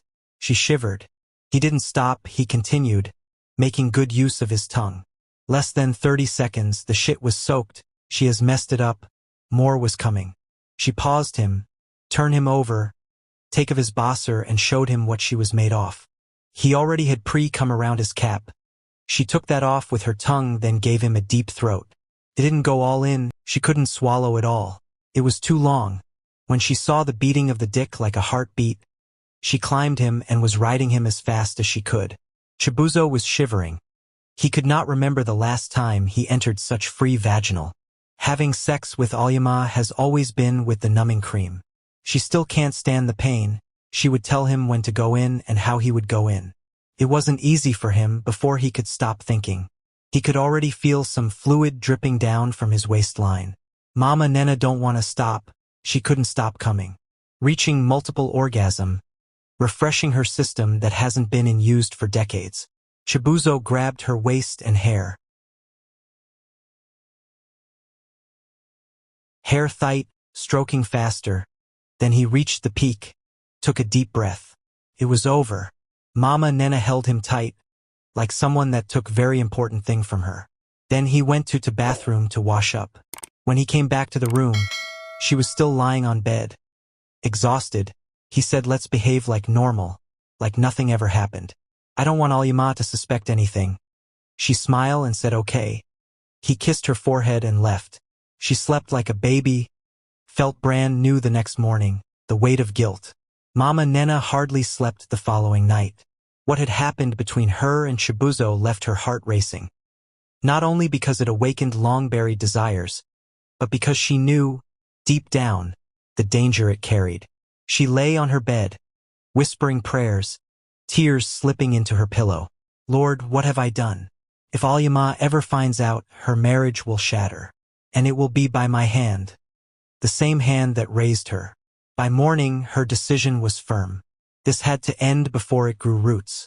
The confrontation.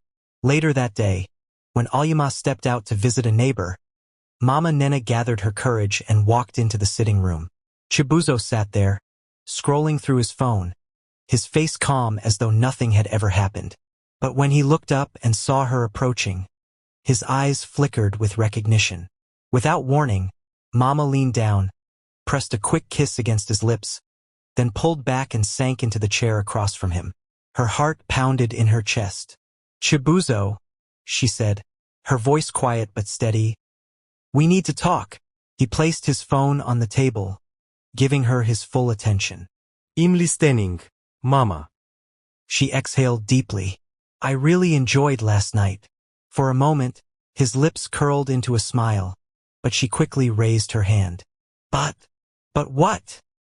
He asked, curiosity sharp in his tone. Mama's gaze dropped to her hands clasped tightly in her lap. I wouldn't want it to repeat itself. Not because I didn't like it, oh, I did, more than I should. In truth, I loved it. And if I let myself, I could want it every single day. Her voice wavered now. But because of my granddaughter's home, Alyama is your wife. We prayed for this marriage, for her joy. I must not, be the reason her home is broken. Her words hung in the air like smoke. The temptation. Chibuzo leaned back, studying her face. For a long while he said nothing, then finally he nodded slowly. No problem. I've heard you.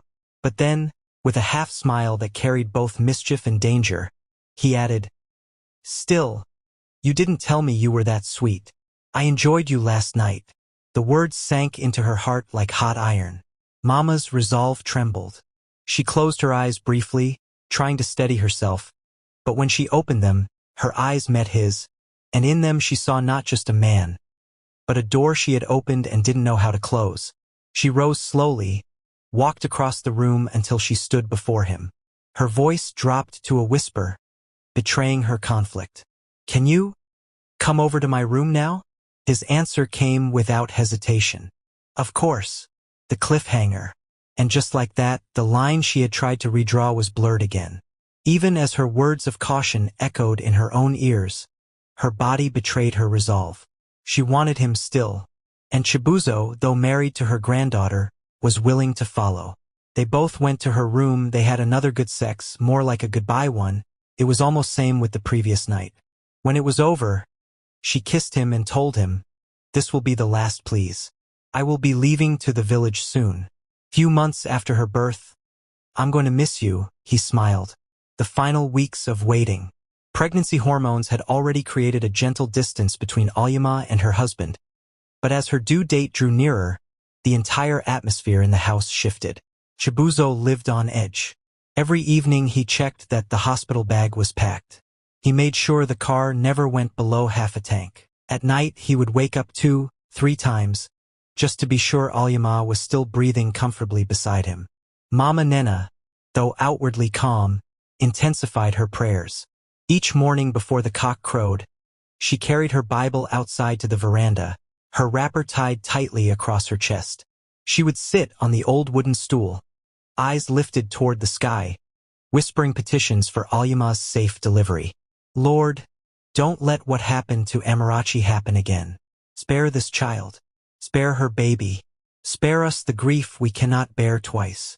The call of labor. Then, just before dawn one morning, Alyama stirred restlessly in bed. At first, it was only a dull ache in her back. She shifted, thinking it was the usual pregnancy discomfort. But within an hour, the pain sharpened into rhythmic waves that refused to fade. Suddenly, a gush of warm fluid spread beneath her. Her eyes widened in shock. Mama! Mama! She cried, clutching her belly. Chibuzo leapt from the bed, panic flooding his face.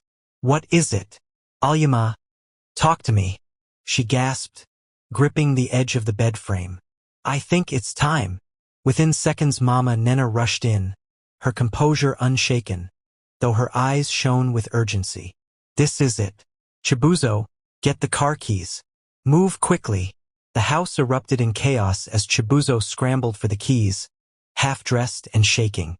Mama guided Alyama carefully, her hand firm on her granddaughter's shoulder, whispering calm words between each contraction. The arrival. They reached the hospital just as the first rays of dawn painted the horizon. Nurses rushed Alyama into the delivery ward while Chibuzo tried to follow, only to be stopped at the door. You can't enter, a nurse said firmly. Please wait outside. So he paced the hallway like a man standing trial, his heartbeat echoing in his ears. His palms sweated. He checked his watch, then the door, then his watch again. Each minute stretched into eternity. Mama Nena sat quietly on the bench, her hands clasped, her lips moving in fervent prayer. God, remember me this day. Do not let sorrow revisit my house. I have seen enough graves. Lord, let me see life. The news. Hours crawled past. Then, at last, the door opened. A nurse stepped out, her face glowing with a smile. Congratulations, sir, she said brightly. It's a baby boy. Chibuzo's knees nearly gave way. A boy, he repeated, almost disbelieving. Yes, and both mother and child are safe. He staggered back, pressing his palm over his face as tears filled his eyes. When he turned, Mama Nena was already weeping, her hands lifted in gratitude. She embraced him tightly. A boy, she cried. At last, a boy in this family. After all these years, God has remembered us. The first sight. Later that day, they were allowed into Alyama's room. She lay exhausted but radiant, her face glistening with sweat and triumph. In her arms was a small bundle wrapped in blue. When Chibuzo entered, Alyama's eyes lifted to his. He bent over and kissed her forehead softly. You're so strong, he whispered. Thank you. Then his gaze fell on the child, tiny fingers curling into fists, a wrinkled face scrunching in sleep. His lips trembled as he spoke. He's perfect. Mama Nena stood at the foot of the bed, her heart swelling. This boy carries all our hopes, she declared softly. He will be great. They named him Chinidu God Leads, a testimony of their journey through pain, waiting, and divine grace. The months after, Chinidu thrived. Strong and chubby, his laughter filled every corner of the house. At 5 months he was already sitting upright, stretching his hands whenever called. His round cheeks and bright eyes made strangers smile in the market. Alyama would often joke, "This boy came to scatter our peace with joy." And it was true. The mansion was never quiet anymore. Mama Nena carried him daily on her back, bathed him with care and sang the same lullabies she once sang to Amarachi. To her, Chinidu was more than a grandson. He was proof that sorrow could still give way to joy. Mama's secret. But amid the laughter, something darker stirred in Mama Nena's body. At first, she blamed her exhaustion on sleepless nights with the baby. Then came the cravings, the dizziness. She dismissed them until her monthly period disappeared, once, twice, 3 times, then 4. Her heart thudded in her chest. "This cannot be," she whispered. At her age, missed months were common, but this felt different. One afternoon, trembling, she slipped into a local pharmacy and bought a test strip. She carried it home in her wrapper, her palms sweating. When the 2 lines appeared, she collapsed onto the bed. Pregnant? At my age? How? Her hands shook uncontrollably. Memories of weakness, of that one night she had tried to bury, resurfaced like ghosts. She pressed her face into her palms, weeping silently. The visit. When Chinedu turned 6 months, Mama invited Cynthia, Amarachi's old university friend, to visit. Cynthia had always kept in touch, though she lived far away. She had heard about the baby but never met him. Cynthia arrived with bags of gifts. Tiny clothes, soft toys, tins of baby formula. The moment she stepped into the house, baby Chinedu stretched his arms toward her and smiled.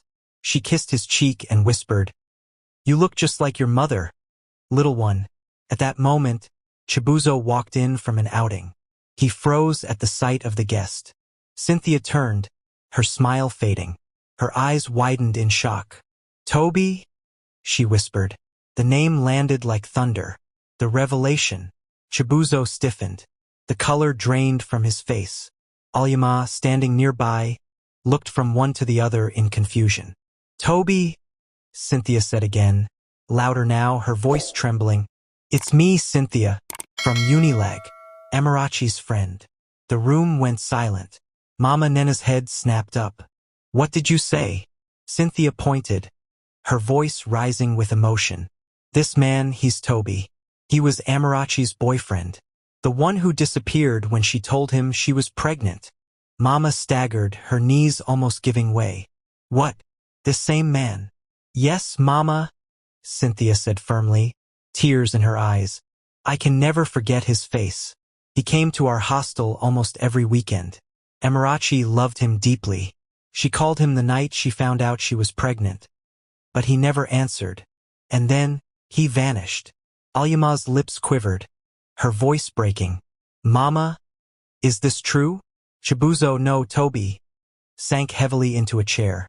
His voice came out hollow. "Yes, it's true. I was young, afraid. My parents found out and sent me abroad. I changed my name, started using Chibuzo, my other name. I didn't even know Amarachi died." The unraveling. The room was filled with silence so thick it crushed the air. She pointed at him, her voice trembling with rage. "My daughter died because of you. She carried your shame and you abandoned her. I buried her with my own hands, Toby. And now you return. Through her own daughter." Alyama collapsed onto the floor, shaking uncontrollably. Her sobs tore through the house. No. Mama. No. "God, no. I married my own father." The words cracked through the air like lightning. Cynthia covered her mouth, horrified. "Oh God!" Toby tried to speak, but Mama raised her hand sharply. Don't you dare speak. You have committed an abomination. You lay with your own blood." Alyama wailed, clutching her stomach. "God, what have I done?" She stumbled into the bathroom, locked the door, and retched violently. The silence that followed was unbearable. Mama turned to Cynthia, her voice weary and broken. "Thank you for the truth, but please leave us. Darkness has entered this house." Cynthia, pale and shaken, gathered her things and left quietly, tears streaming. Mama faced Toby again, her body trembling. Her own belly twisted with a secret. She dared not speak. "The sins of the fathers," she whispered bitterly. "They rise again to haunt us." The house of silence. Now the once joyous house stood heavy with grief. The truth had been unearthed, and it was darker than anyone imagined. Where could healing begin? Could love survive such an abomination? Could family survive when its very roots were poisoned? And in Mama Nena's heart, another secret burned. One that threatened to make the ruins collapse entirely. The collapse. Alyama sat slumped on the floor of her room, her back pressed against the cold doorframe, her face buried deep into her palms. Every sob rattled through her chest like thunder. The weight of the truth pressed upon her until she could hardly breathe. Chibuzo, the man I called husband, the father of my child, is the same man who betrayed my mother. The same man who abandoned her. How can this be? Her heart screamed, but her lips only released silent cries. From the other side of the door came his trembling voice. Alyama, please, he pleaded, his tone broken. I didn't know. I swear on my life, I didn't know you were Amarachi's daughter. If I did, I would never.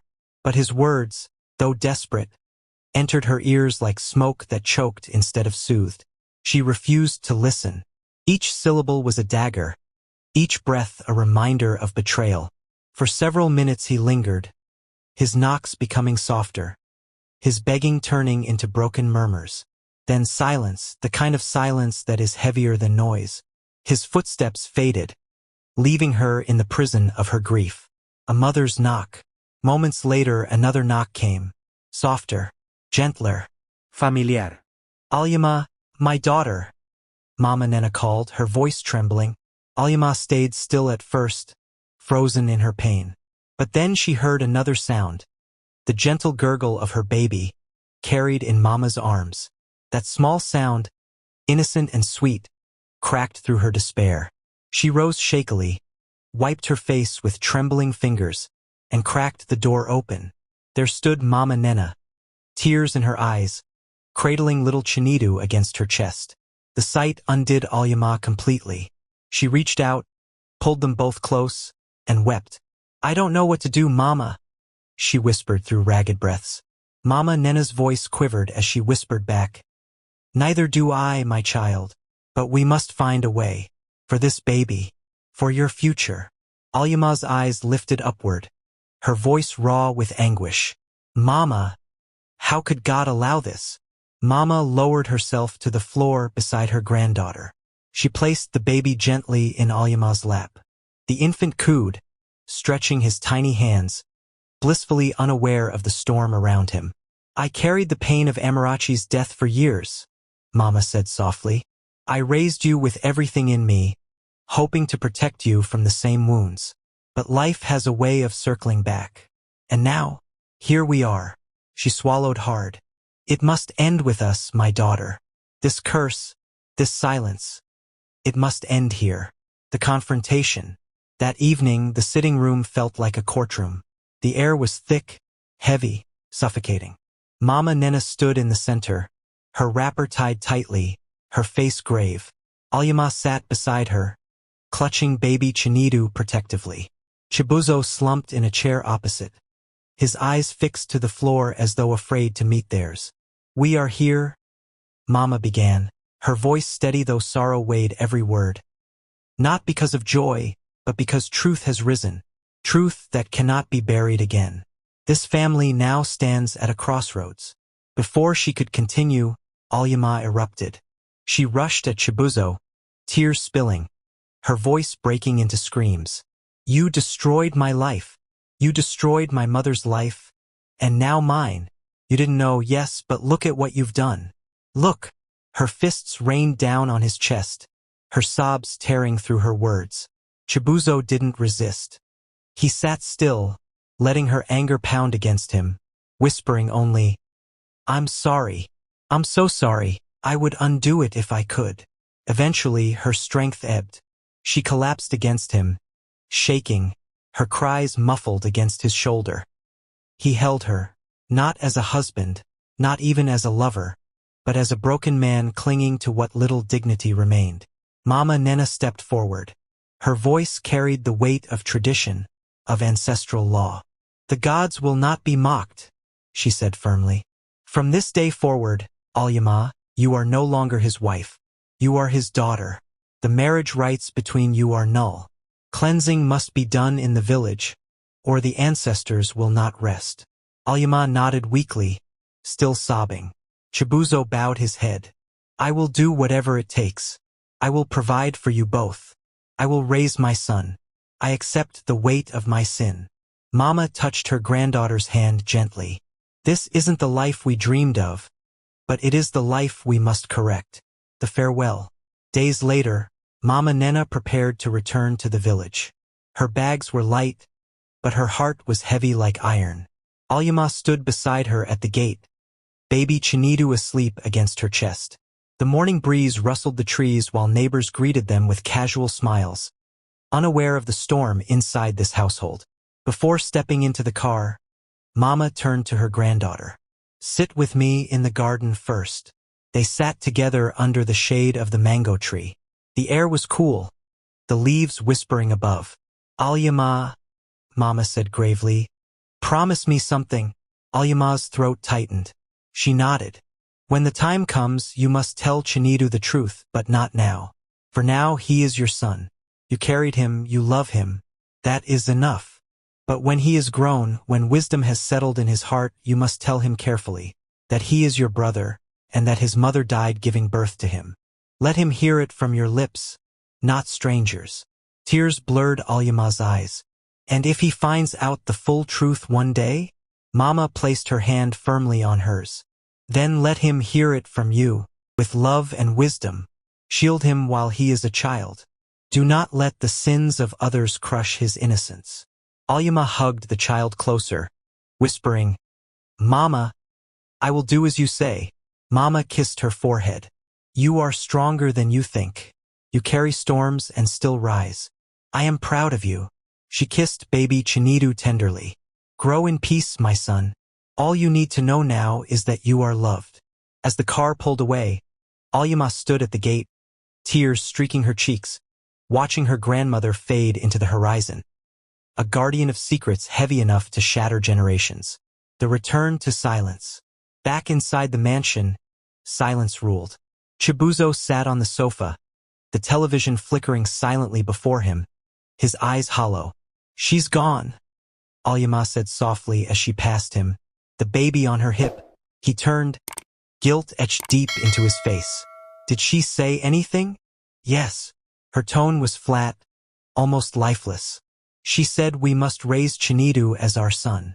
But one day, when he is older, we must tell him the truth, that he is my brother, and that his mother died giving birth to him." Chibuzo nodded slowly, his palms rubbed together nervously. "She's right. I agree." His voice broke.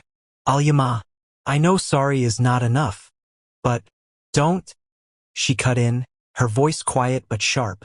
"I've heard it enough. We have a child to raise. That is where my energy ends."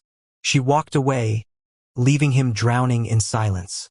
In the village, meanwhile, miles away, Mama Nena returned to the calm of her village. As she stepped out of the car, the orange evening sky painted her shadow long. Her belly was already heavier than she cared to admit, her back aching with the secret it carried.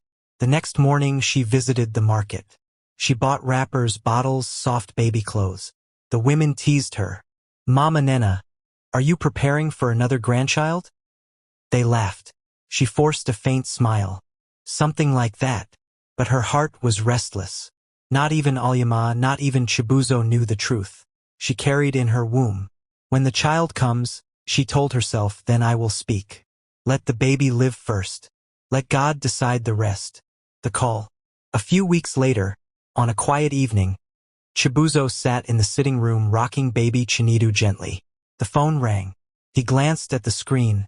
Mama Nena. His chest tightened. "Good evening, Mama," he said cautiously. Her voice came steady, though heavy. "Chibuzo, how are you? And how is my grandson?"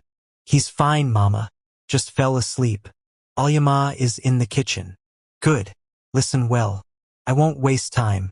I've spoken with the elders and with a spiritualist.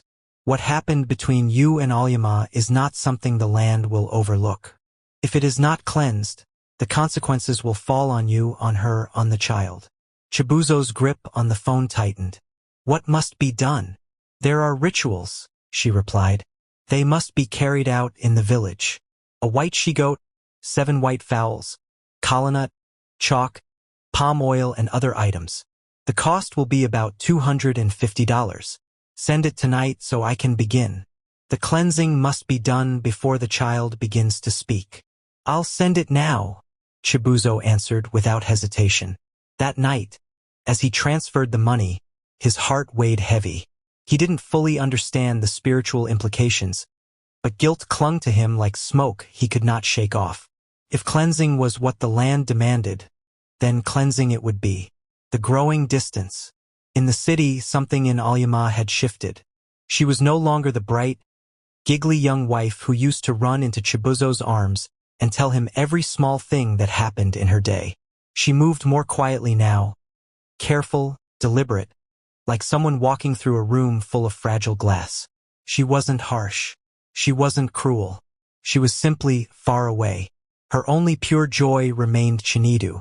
If the baby cooed, stretched his tiny arms, or gurgled at nothing at all, light returned to her face. She sang to him in the mornings, pressed kisses into his soft hair in the afternoons, and fell asleep humming beside him at night. For Chinidu, the sun still rose. She and Chibuzo still shared meals. They still shared a bed. But the warmth had thinned like cloth worn too many times. Still functional, still there, but translucent in places and threadbare at the edges. One night, while the ceiling fan murmured and the neighborhood generator hummed faintly in the distance, Chibuzo reached toward her back with a hesitant hand. "Alyama," he whispered. She didn't answer. He swallowed, tried again. "I miss you. Not just as Chinidu's mother, but as my wife, my friend." There was a long, long silence. Then she turned to face him. Her eyes weren't angry, only deep and tired. "I forgave you, Chibuzo," she said softly. "But some wounds leave stains. I can't erase this overnight. I look at you and I see my father, not just my husband. That truth lives in me." Tears pooled at the corners of his eyes. "I understand. For Chinidu," she continued, voice steadying, "I will stay. I will raise him with you. I will respect you in this home. But love takes time. Maybe it will return. Maybe it won't. I don't know. But I will do my best. For the child." He nodded in the dark. His chest ached, but her honesty steadied him. He switched off the lamp. The room folded into silence again. Two people lying side by side, tied together not by passion, but by a boy whose life had sprouted from a root no one expected. A new arrival. Far away, Harmattan drifted through Mama Nena's compound, chalking leaves and windowsills with fine dust. The air was crisp. In the small bedroom where she'd slept for decades, a newborn's cry cut into morning like sunlight through a slit curtain. 2 days earlier. Astonishingly, impossibly, Mama Nena, now in her early 50s, had given birth to a healthy baby girl. The midwife had stared at the child, then at Mama, and shaken her head with a grin. "Mama, this na miracle. At your age, God is truly great." Mama only smiled, drawing the baby to her chest, the tiny heartbeat fluttering against her skin like a trapped bird. Something she thought life had taken from her forever had returned in a form she didn't ask for but couldn't reject. She held the child close, tears warming the corners of her eyes. Once they were settled, she picked up her phone and dialed. "Alyama," she said, her voice gentle but urgent. "I need you, Chibuzo, and the baby to come home tomorrow. It's important." "Is everything all right, Mama? Just come." Click. The revelation. They arrived the next day, the car rolling to a stop under the mango tree. As soon as Alyama stepped inside, she froze. On the wooden couch, wrapped in a soft cloth, lay a newborn in Mama's arms. "Mama, you had a baby?" Her voice shrank to a whisper. "You were pregnant?" Mama looked up, eyes calm, back straight. "Yes, I gave birth 3 days ago." Alyama's eyes flicked from the baby's delicate fingers to Mama's face. "But how? You stayed with us for months. I suspected something sometimes, but I didn't want to ask." Chibuzo stood near the door, rigid, quiet, holding Chinidu a little too tightly. "Who is the father?" Alyama asked, her brows knitting. Mama rose slowly, placed the baby in a small woven cot, and adjusted the blanket. "That is not important, my daughter." "Mama!" Pain flashed in Alyama's voice. "You left suddenly, and now there's a baby? Who got you pregnant?" Mama's tone didn't lift, didn't crack. I didn't call you here for accusations. I called you to tell you what matters.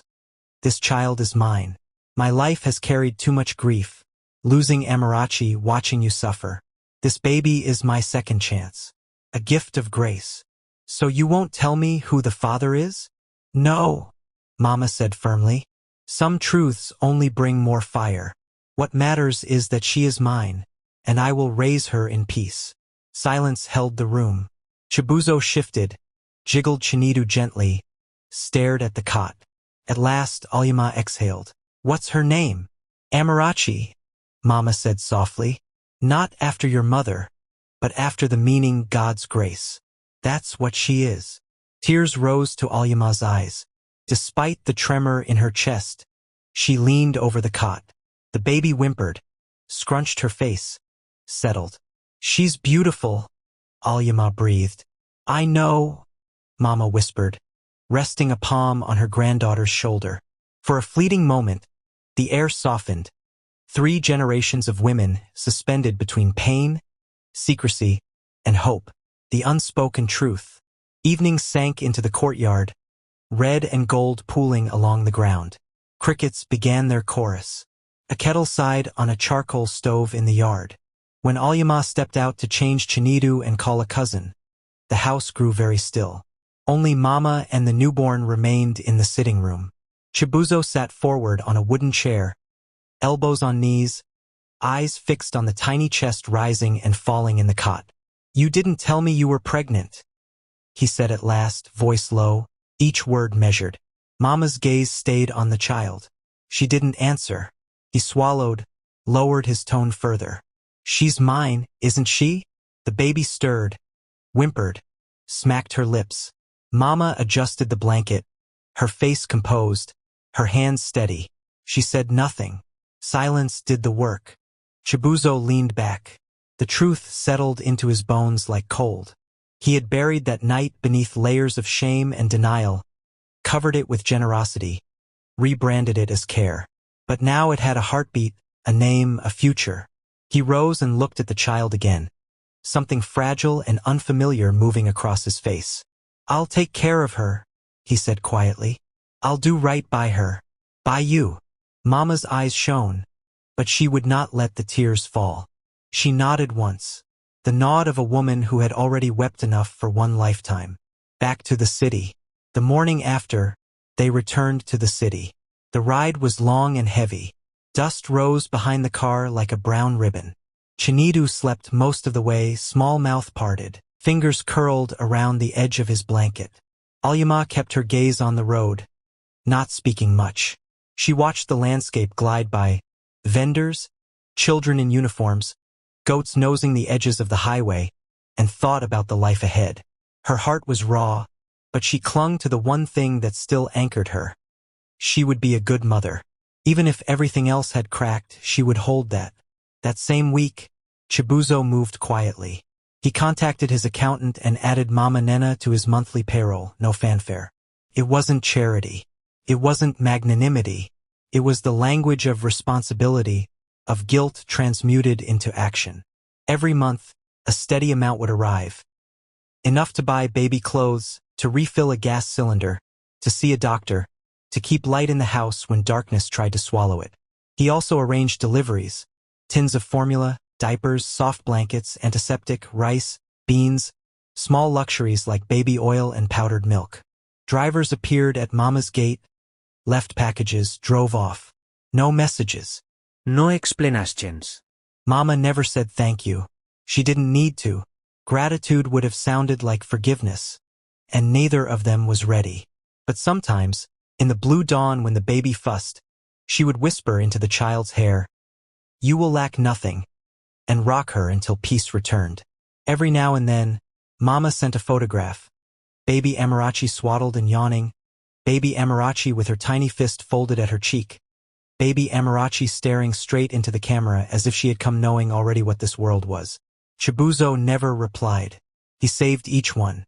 Some nights, he scrolled through them in the dark, his thumb pausing on the smallest details, the way her lashes shadowed her cheeks, the softness of her ears, and felt a knot of love, confusion, and sorrow tighten inside him. He knew No gift, no ritual, no money could rewind time.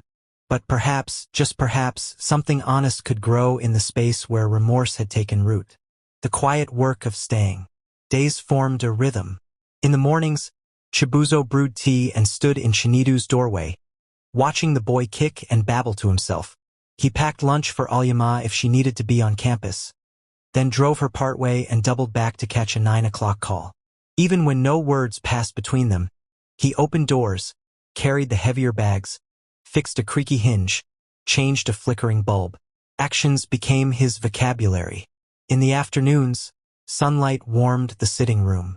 Alyama read, paused to lift Shinidu high and blow raspberries on his belly. When Chibuzo came home, the boy squealed, arms outstretched.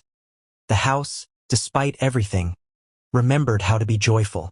At night, when the city thinned to a hush, the ceiling fan kept time over two bodies on the same mattress. Inches apart, miles apart. Some evenings, their hands brushed and neither pulled away. On others, they drifted to their edges and slept like islands. Still, they stayed. Not because staying was easy, but because leaving would shatter what remained. Between the shards of what they'd been and the mystery of what they might yet become, they built a small, stubborn peace. In the village, a different dawn. Harmattan softened, then passed. The baby in the village gained weight, found her cry and then her smile, and began to follow Mama's face with eyes that gleamed like new coins. The elders completed the cleansing rites. Chalk smeared on stone, names spoken. A she-goat tied with white cloth, prayers sent like arrows into the invisible. When it was done, the compound felt lighter. Or perhaps that was only hope learning to walk again. On market day, women peered into the shawl at the tiny girl. This one came with strong neck, they teased. See how she holds her head like queen. Mama laughed softly, bought palm oil, bought ground crayfish, and tucked small dreams into the folds of her wrapper. School, shoes, a life without whispers. When the baby slept, she sat in the doorway, mind split between past and future. She thought of Amarachi, of the child's namesake, and the way love had cost so much across generations. Then she pressed a palm to her heart and did the only thing she had always known to do. She prayed, Lord, pull us forward. Let the next steps be cleaner than the ones behind. Threads that refused to break.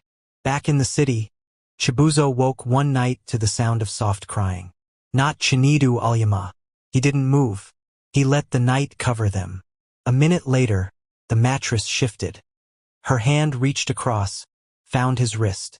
She held it gently, like one holds the edge of a cloth against a sudden wind. I'm trying, she whispered into the darkness.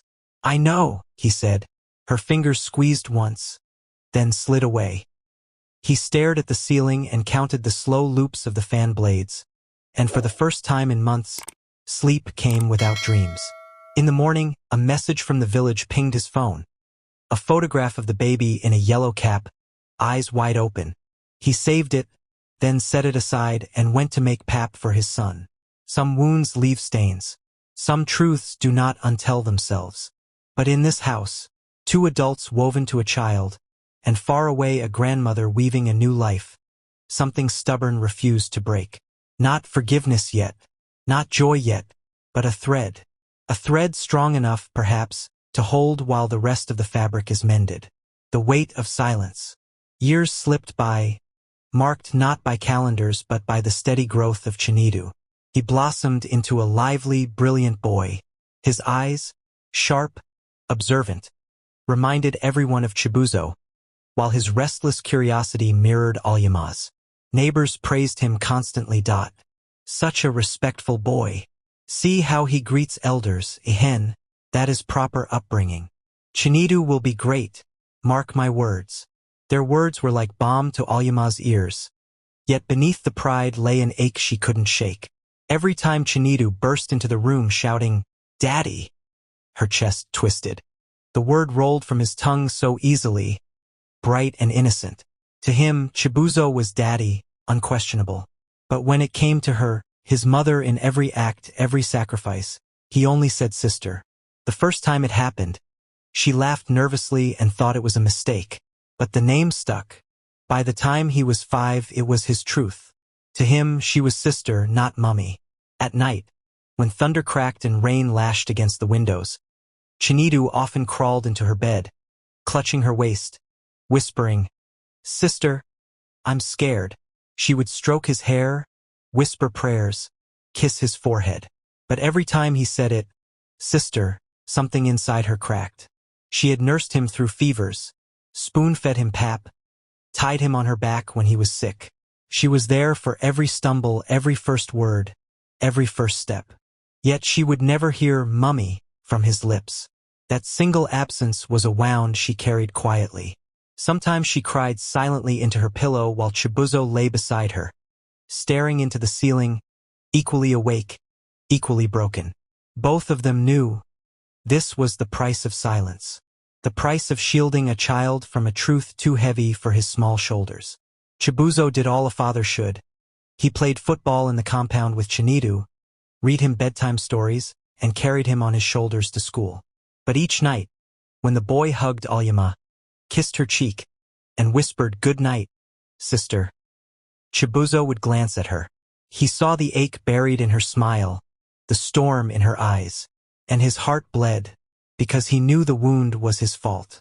In the village, meanwhile, in Umidike, Mama Nena was pouring her soul into raising little Amarachi. The child was lively, mischievous, with wide, searching eyes. She would dash barefoot through the compound, chase chickens until they scattered, and return laughing with dirt streaked across her legs. To neighbors, she was joy incarnate. But to Mama, she was both blessing and ache. The way Amarachi tilted her head, the way she grinned with missing baby teeth, it was all too much like the first Amarachi, gone too soon. Sometimes Mama had to step away quietly, press her hands to her chest, and breathe through the grief. From time to time, Chibuzo visited the village quietly. He never told Alyama. He would arrive with bags, clothes, medicine, sweets, toys, and sit under the mango tree. From there, he'd watch Amarachi play, her tiny braids bouncing as she skipped. "She's growing fast," he whispered once, his voice thick. "Like her mother," Mama Nena replied, her eyes misty but steady. They never spoke about that night, never used the word daughter. But the silence between them held the truth. When it was time to leave, Amarachi would run to the gate, waving her small arms. "Uncle, come again," she cried. Chibuzo always forced a smile. "I will. Always." He walked away heavy, knowing he had 2 children in this world. One who called him daddy without hesitation, another who called him uncle with innocent affection. The call. One Saturday morning, the house in the city buzzed with its usual rhythm. Alyama was in the kitchen packing Chinidu's food flask for school debate practice. The radio hummed softly. Chinidu hummed along, sketching cartoons at the dining table. Then the phone rang. The number was unfamiliar, but from the village. She answered quickly. "Hello. Good morning. Is this Alyama?" The voice was steady but strained. "Yes. Who is this?" "This is Nurse Dorcas from the Umidike Health Center. Please, you must come quickly. Your grandmother, Mama Nena, was rushed in last night. She's in critical condition." The knife slipped from her hand, clattering against the tiles. "What happened? Please, tell me. What's wrong?" "Just come," the nurse said gently. Then the line went dead. Her heart pounded as if it would break through her ribs. Within the hour, Chibuzo dropped everything. They packed hurriedly, bundled the children into the car, and drove toward the village. The road was long, quiet, suffocating. Chinidu sensed something wrong and held Alyama's hand tightly the entire way. In the back seat, Amarachi, now 4, dozed against the window, blissfully unaware of the storm awaiting them. At the hospital, bowed heads greeted them. Hushed voices, the smell of antiseptic and sorrow. A nurse stepped forward, her face soft with pity. "I'm sorry," she said quietly. "She passed about an hour ago." The words tore through Alyama. Her knees gave way. A cry ripped from her throat, raw and broken, as she collapsed into Chibuzo's arms. "No, not now, not like this." Inside the ward, Mama Nena lay still, her face peaceful, as though she were only sleeping. Alyama knelt at her bedside, her tears spilling freely. She gripped her grandmother's hand, whispering through sobs, "You said you'd always be here. You promised me." The baby Amarachi clung to Chibuzo's leg, asking in a small, trembling voice, "Where's Grandma? Why won't she wake up?" No one could answer. The aftermath. With Mama Nena gone, there was no one left in Umidike to raise Amarachi. They had no choice but to bring her back to the city. The little girl cried often, her small voice breaking hearts. "When are we going back to Grandma?" she asked over and over. No matter how tenderly Alyama explained, the child never fully understood. Back in the city, Chibuzo spared no expense for the burial. He called relatives, settled costs, arranged transport. He wanted her to be laid to rest with dignity beside her husband, the man she had lost too young. At night, Alyama sat by the window, Amarachi asleep against her chest, staring at the city lights. Chinidu often joined her with crayons and paper, drawing pictures of his great-grandmother, an old woman in a big headscarf smiling. His innocence was a balm, even as her own grief burned raw. One evening, while sorting through Mama Nena's belongings, Alyama found a folded note tucked between wrappers. Her grandmother's handwriting sprawled across the paper. "If I leave before the truth is known, remember this. I loved you. I loved Amarachi. I loved your son. Whatever my mistakes, I only tried to protect you all in the best way I could." She pressed the note to her chest, sobbing until the words blurred. The burial. When the day came, the village gathered. Women in wrappers sang low mourning songs. The church choir hummed hymns. Relatives whispered, not all of them kind, but all respectful enough to bow their heads. Mama Nena was laid to rest in her ancestral compound, beside her husband. Her coffin lowered gently into the earth as red dust fell like blessings and farewells. A woman who had carried 3 generations of burdens now lay in peace. Alyama wept until her eyes burned. She clutched both children tightly, one hers by birth, the other hers by fate, and whispered a promise to the grave. "I will not fail them, Mama. Rest now. Life after Mama." Back in the city, the silence she left behind was deafening. Her chair in the corner remained untouched. The kitchen seemed colder without her voice. Even the air felt different. Alyama threw herself into raising the children. Chinidu's schoolwork, his extracurricular lessons, his laughter. These became her anchor. Amarachi, with her restless energy, demanded constant attention. She called for snacks, asked endless questions, chased shadows through the house. Alyama poured herself into her, as if raising the child with double devotion could heal her own wound. But the hardest sting came in the smallest word. Uncle. That's what Amarachi called Chibuzo. Not daddy, not papa, just uncle. It made sense. She had always known him as such. But now, living under his roof, depending on him for everything, the word cut deeper with every passing day. Whenever she squealed, "Uncle!"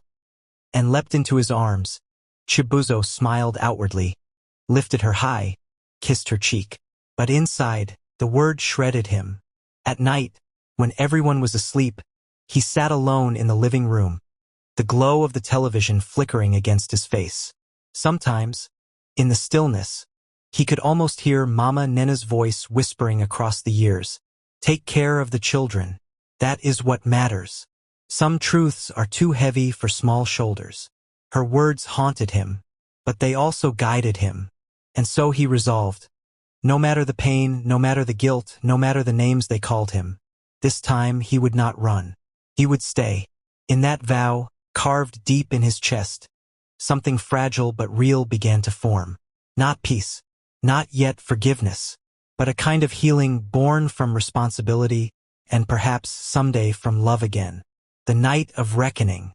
That night the air in their room felt heavy, as if the walls themselves were holding their breath. The ceiling fan spun lazily, slicing the heat into slow circles that never cooled the skin. Beside her, the clock ticked too loudly. Outside, the city's faint hum rose and fell like a distant tide. Alyama lay awake, eyes open in the dark. For years she had folded her longings into smaller and smaller squares, tucking them beneath duty, beneath grief, beneath the fragile peace she'd learned to maintain. But the body has its memory. It remembered a certain steadiness in his arms, the way a quiet glance once bridged entire rooms, the comfort of being known. She turned toward him. Chibuzo lay half awake, his breathing uneven, a man who slept lightly because sleep had never fully trusted him. Slowly she slid closer, resting her forehead against his shoulder. "Alyama," he murmured, a warning tangled with tenderness. She did not speak. Her hand found his jaw, her mouth found his. He tensed, then stilled, caught between the guilt he wore like a shirt and the ache that had never left him. She shifted to him with a certainty that frightened them both. He caught her shoulders, holding her still. "Stop," he whispered, voice rough. "You know we can't. Not after everything we know." Her eyes shone in the half-dark. "The damage is done," she breathed. "Tell me, how do I undo what we have already become? You are my sin, Chibuzo. But you are also the only truth I have ever known." Something in him broke then. Not the first break, not the last, but the kind that changes how a man stands afterward. He drew her close. The room filled with the sound of their breath, and the night closed over them like a curtain. They spoke little after. They did not rename what they were. They did not justify. Behind a locked door, they let silence carry the weight of what words could not. Cautious now, practical now, Alyama took steps to make sure there would be no new life to pay the price for their choices. It was not right, they knew. But this was the only way they had learned to quiet the storm that lived in the same house as their shame. A normal face. By daylight the world assembled itself into neat pieces. Rice steamed in the kitchen. Shoes waited in lines by the door. Homework sprawled across the dining table, dotted with pencil smudges and eraser crumbs. From the outside, they looked like any ordinary home. Alyama laughed again, carefully at first, then with more ease. She cooked with new energy, rolled her sleeves, teased Chibuzo when he chopped onions too slowly. At mealtimes they traded stories about neighbors and traffic and whose turn it was to buy bottled water. The children saw what children often see, a rhythm that felt safe. Chinidu came thundering in after school, bag swinging, voice bright, "Daddy!" and hurled himself into Chibuzo's arms. Little Amarachi, quicksilver and insistent, clung to Alyama as if she were a harbor she never intended to leave. Photographs gathered on the wall. Evening prayers rose and fell. No one looking in from the gate would have guessed that the plaster of their life hid beams bent by secrets, older than the house itself. The weight of confession. One night, sleep would not come for either of them. The fan creaked. The neighborhood dogs argued at a far corner of the street. Chibuzo stared into the dark until it answered him back. "I'm getting old, Alyama," he said at last, voice flat with fatigue rather than complaint. "Before I die, the children deserve the truth. They must know how it began." Her heart lurched. She turned, face pale against the dim. She didn't argue. She didn't plead. The thought had visited her often and left fingerprints every time it went. Secrets had a way of clawing to the surface. Yet the cost, oh, the cost. She could already hear the shattering. The idea lingered between them for days. A visitor neither could turn away nor welcome completely. Then the phone rang. "Hello, madam. Your father, Mr. Chibuzo, has been admitted. It's critical. Please come at once." The floor seemed to tilt. That morning he had kissed her forehead lightly, said he would stop by the market. Now critical? She reached the hospital breathless with fear. In the bed lay a smaller version of the man she knew. Skin drawn, lips dry, an oxygen line tracing across his face. "Chibuzo," she gasped, clutching his hand. His eyelids fluttered. He fought for air, then managed. "Call the children, please. Bring them." Not a request. A last appointment. The truth unveiled. The room bowed into silence when Chinidu and Amarachi entered. They took one look at the man who had seemed unbreakable to them and faltered. "Papa," Chinidu whispered. "You were fine this morning." "Uncle, what is wrong?" Amarachi asked, still using the only name she had ever known for him. Chibuzo's breath rasped. His eyes cleared for a moment, fierce with purpose. There are things I must tell you, before it's too late. He turned to Chinidu first, the words heavy enough to bend light. My son, he said. You call me daddy. Yes, I am your father. But the one you call sister. He swallowed. She is not your sister. She is your mother. And she is also my daughter. The sentence landed like iron on stone. Chinidu's face twisted, then emptied. Manga. His voice broke. My sister is my mother? Yes, Chibuzo choked. I did not know the truth until after you were born. I swear I did not know. By the time it came, it was too late. Chinidu's sobs rose raw and loud, filling corners of the room where sorrow had no business being. Alyama bowed over her hands, shaking. Chibuzo turned to the smaller child. And you, Amarachi? His voice thinned to a thread. You call me uncle, but I am your father. Silence pulled the air taut. Alyama's head snapped up, eyes wide with horror. What are you saying? It came out as a plea and an accusation together. He met her gaze. Guilt swamped his face. When your grandmother stayed after Chinidu's birth, I failed. One night, one sin. Your mother named the child Amarachi. Alyama stepped back as if the bed had scorched her. You with me, with my mother, and with my grandmother? Her voice fractured into a cry. What curse follows you? Her fists landed against his chest, not to wound. Nothing she could do would outmatch what life had already done. But to name a pain that would otherwise have no mouth. Chinidu sank into a chair like a boy who had just grown too fast for his bones. Little Amarachi clutched her dress, eyes huge, tears falling without sound.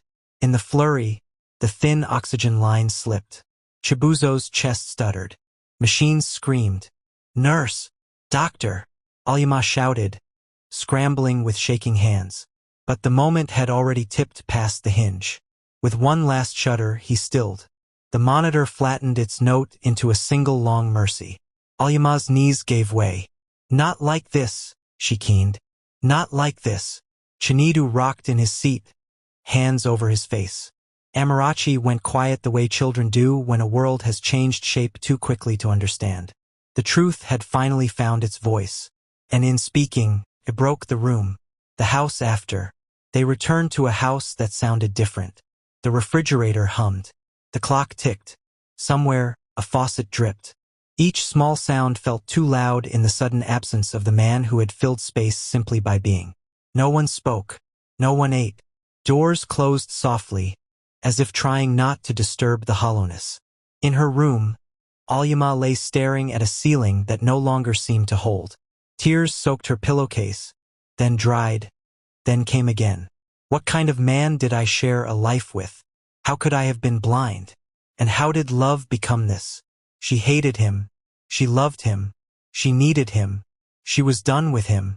The contradictions braided themselves into a grief that had no tidy edges. In the next room, Chinidu tossed and turned, the words looping without mercy. She isn't your sister. She is your mother. And my daughter. He pressed his palms to his eyes until sparks flared. Everything he knew about himself, his place in the family, the story he told at school, the reason he resembled whom, had tilted. He felt seasick in a bed that did not move. Across the corridor, little Amarachi curled into the smallest shape she could make and whispered, Uncle. Because habit is a kind of home. She now knew that word was wrong. Yet every other word felt too big for her mouth. She closed her eyes and wished, with all the power a child can muster, to unknow what she had learned. Outside, the night folded into dawn. Inside, morning would come to a family that had been told the truth, and would now have to decide what to do with it. The day after Coda. By noon the next day, practicalities began knocking. Forms at the hospital, calls to make, clothes to gather, a pastor to inform. Death, unfeeling, demands paperwork. Grief must learn to write its name. Neighbors arrived with quiet voices and bowls of food no one could taste. A cousin offered to take the children out for a walk. Chinidu refused, clinging to the only walls that still remembered his father's footsteps. Amarachi stood by the window for a long time, counting cars. Alyama moved softly from room to room like a keeper of relics, touching objects and then letting them go. On the dining table sat a list in Chibuzo's handwriting, market items he never bought. Beside it, the pen he had used. She picked it up, placed it back down, and then pressed her palms together to keep them from shaking. In the evening, she gathered the children on the sofa. "We will grieve," she said, her voice steadying as she spoke. "We will be angry. We will be confused. But we will not be cruel to ourselves. Your father did many wrong things. He also did right by you. Both can be true at once. We will learn to carry both." Chinidu nodded, eyes red, jaw set with a new kind of determination. Amarachi leaned into her side and exhaled, as if a single sentence could be a blanket. In the hush that followed, the house felt the smallest lift, as if a window had been cracked for air. The truth had shattered them. It also gave them the only floor they had left. From here, if they rose, it would be on something honest. And somewhere beyond the grief, far beyond the reach of words, the first thread of a different future tugged, thin, fragile, but real. The funeral. The days leading up to the funeral blurred together into a haze of visitors, hushed condolences, and endless preparations. Women from the church filled the compound, cooking large pots of jollof rice, while neighbors arrived with chairs and canopies for the mourners. The compound was alive with people, yet inside Alyama felt deadened, her spirit heavy, her body moving only because it had to. She forced herself to stand tall, to nod politely, to stir soup, to host. Even though her eyes were swollen from sleepless nights, she hugged relatives, murmured thank you to well-wishers, and pressed her lips into a thin line when strangers whispered about the tragedy that had befallen her family. Her soul was hollow, but she carried herself with dignity. On the day of the funeral, the sky was pale and mournful, as though even heaven grieved. Alyama sat at the graveside, her wrapper tied loosely, her hands trembling. The priest's words floated over her like echoes in a dream. She wept not only for Chibuzo but for the shame he had carved into her family's story, for the secrets she wished had never seen light, for the innocence her children had lost far too soon. Chinidu stood beside her, silent, his jaw clenched, his hand clutching Amarachi's small fingers so tightly she winced. The children looked like shadows, voiceless, drained, their eyes carrying a pain too old for their age. When the last clump of red earth fell on the coffin, the mourners slowly drifted away, leaving only family. The compound, once loud with wails and drums, sank into quietness. The house they returned to afterward felt emptier than ever. No laughter, no quarrels, no warmth. Only silence, pressing against the walls like an unwelcome ghost. In that silence, Alyama understood why Chibuzo and Mama Nena had kept the truth buried for so long. Truth was powerful, but it could also destroy. Fragments of healing. Healing did not come quickly. Came in fragments like broken glass scattered on the ground. In the weeks after the funeral, Alyama walked the house like a ghost.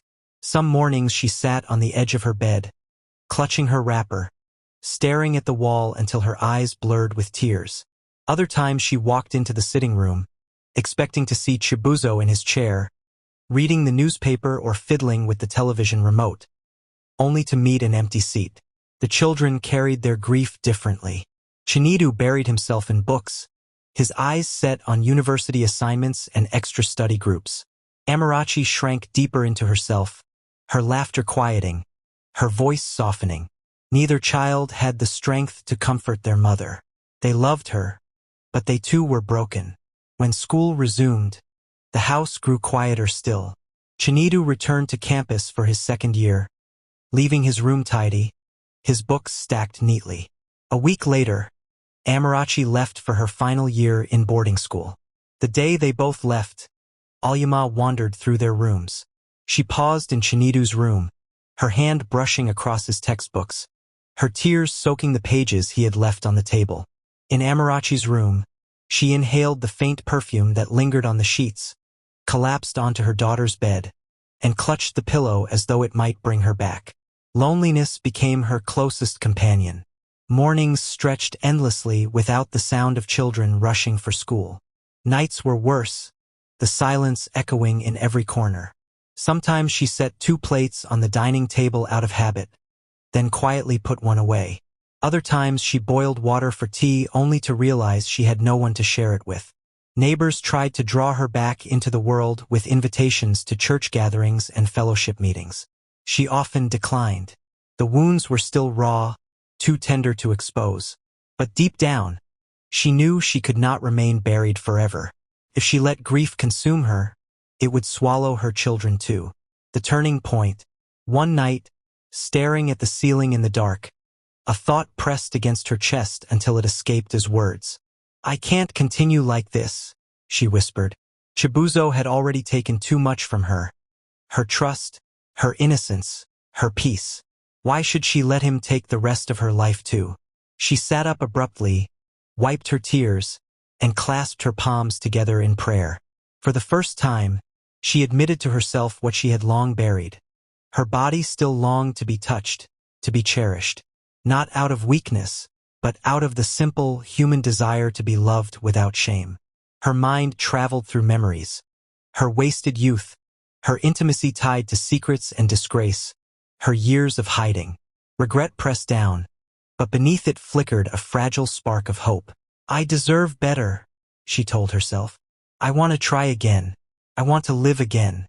I want to carry another child, this time in joy, not disgrace." Society would judge her, of course. People saw her as a widow scarred by scandal. She was no longer young, and whispers of menopause lingered at the edges of her thoughts. But still, she wanted to live. The decision gave her strength. In the weeks that followed, she made small but deliberate changes. She bought brighter clothes, trading the dull wrappers of mourning for colors that brought light to her skin. She joined the women's fellowship more actively, not just attending, but speaking, praying, and laughing again. She mingled cautiously at first, then more freely.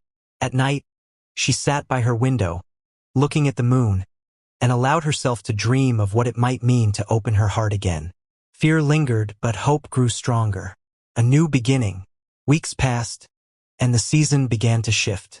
One Sunday, after church, a man approached her. He wasn't young, but he carried himself with quiet dignity. His name was Obina, a widower with 2 grown children abroad. His wife had died years earlier, leaving him with a home full of silence.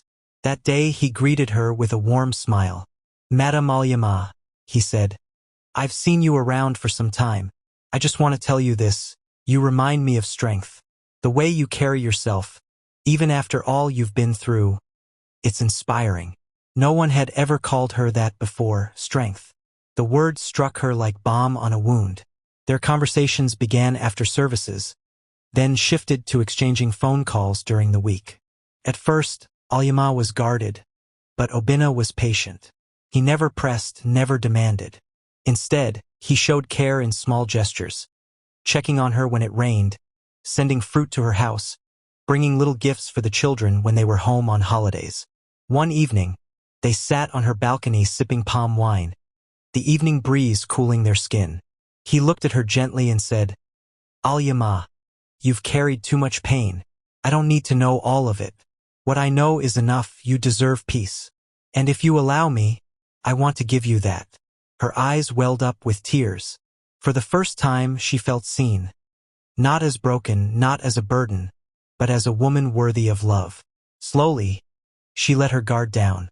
Their friendship blossomed into companionship, and from there into something deeper. Unlike her past, this love carried no shame, carried healing, acceptance.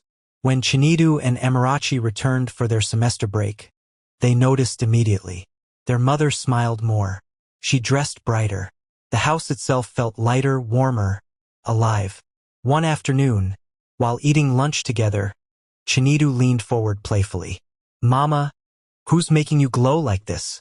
Don't tell me it's vitamins." Alyama laughed nervously. "Can't your mother enjoy small peace without questions?"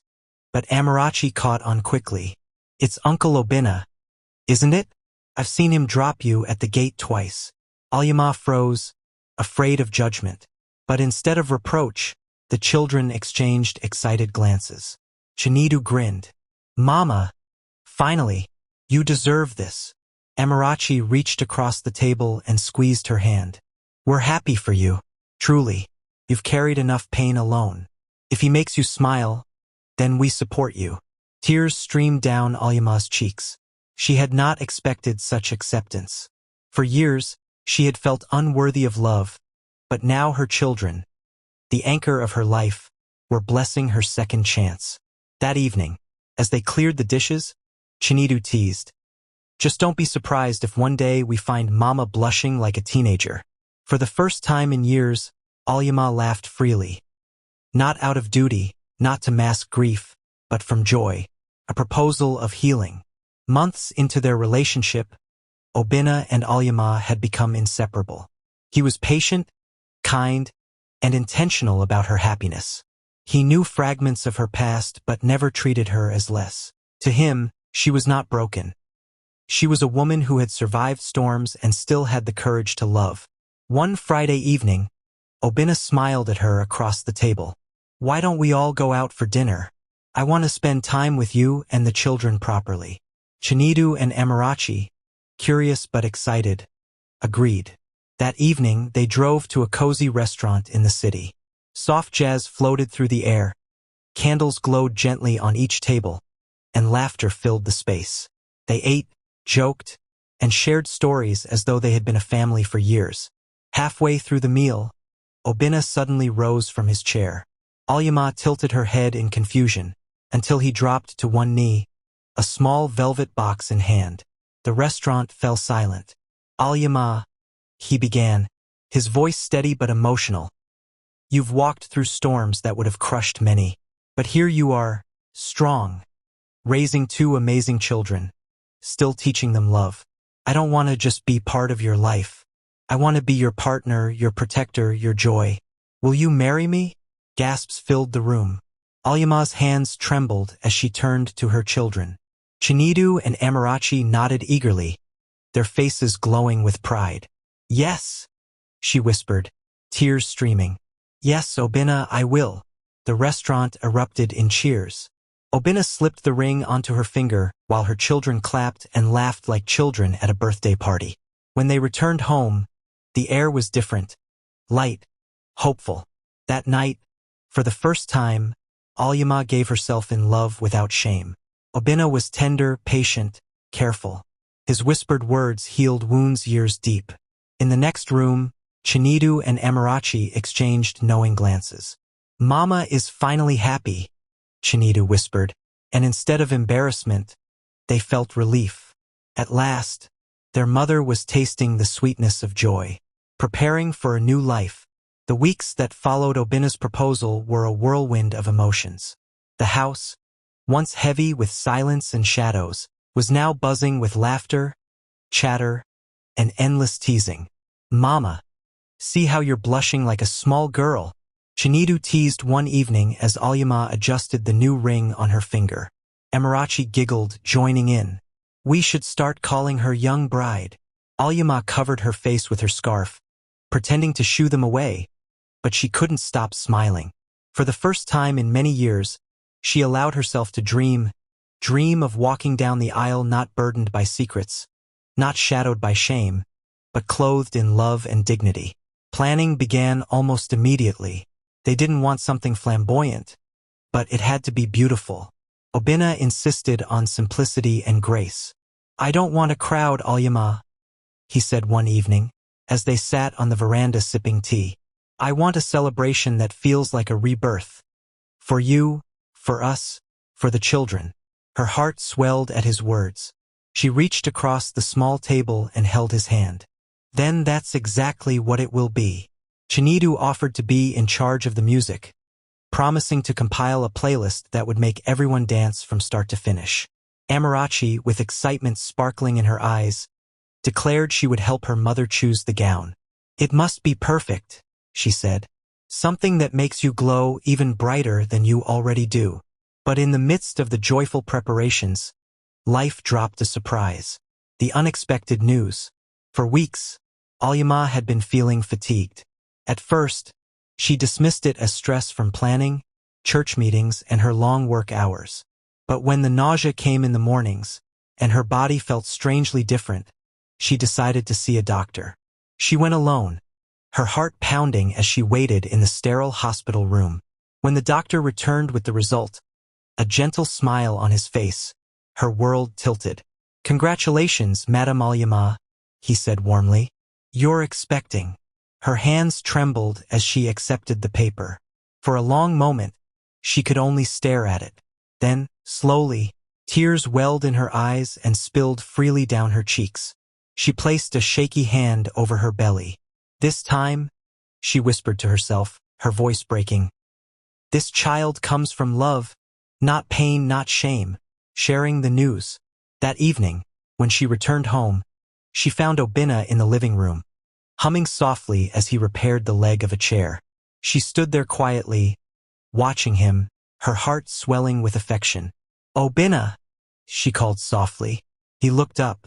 "Yes, my love." She took a deep breath, her lips trembling with both fear and excitement. "We're going to have a baby." For a second, silence filled the room. Then Obinna dropped the tool he was holding, sprang to his feet, and swept her into his arms, spinning her around. "God has blessed us, Alyama," he cried, his voice breaking with joy. "A child! What greater gift could we ask for?" He kissed her forehead again and again, his laughter mixing with her tears. When they told the children later that night, Chinedu grinned from ear to ear. "At least now, Mama, we'll have a sibling who will grow up in a home full of love." Amarachi hugged her mother tightly, whispering, "This is God wiping away our tears." The house rang with laughter that evening. For the first time in years, joy lived there without hesitation. The wedding, the day finally came. The church was simple, but adorned beautifully with fresh flowers, white ribbons, and soft candlelight. Friends, neighbors, and relatives gathered, not just to witness a marriage, but to celebrate a woman who had risen from ashes into hope. Alyama walked down the aisle slowly, her gown flowing elegantly around her ankles. It was cream-colored, modest yet stunning, with a delicate veil framing her glowing face. Beneath the gown, her hand rested gently on the tiny swell of her belly, the new life growing inside her. Obinna stood at the altar, dressed in a sharp suit, his eyes glistening with emotion as he watched her approach. To him, she was the most beautiful woman alive. When she finally reached him, he whispered softly, so only she could hear, "You are my answered prayer." Their vows were not decorated with poetic phrases but spoken with raw honesty. Alyama's voice trembled as she declared, "For so long, I thought love had forgotten me, but God restored me through you. Today, I give you all of me, without shadows, without secrets." Obinna's voice was thick with tears as he vowed, "I promise to love you not just in joy but in pain, not just in strength but in weakness. To see you always, not your scars, not your past, but the woman God gave me." When the pastor finally pronounced them husband and wife, the church erupted in applause. Chinedu and Amarachi clapped the loudest, cheering with pride, their faces radiant with joy. For once, their family story was not whispered in shame, but celebrated openly. A new dawn. That night, in their new home, Alyama lay in Obinna's arms, her heart lighter than it had ever been. She placed his hand on her belly and whispered, "This is what I prayed for. A second chance. A child born in truth. A husband who sees me, not my scars." Obinna kissed her forehead, whispering back, "And you are my blessing, Alyama, my joy, my home." For the first time in her life, she felt truly married. Not in name only, but in spirit, in truth, in freedom. And as the night deepened, she realized that life had finally given her what she thought she had lost forever: peace, love, and a future filled with light. Thanks for watching. Kindly like, share with friends, and subscribe for more amazing stories.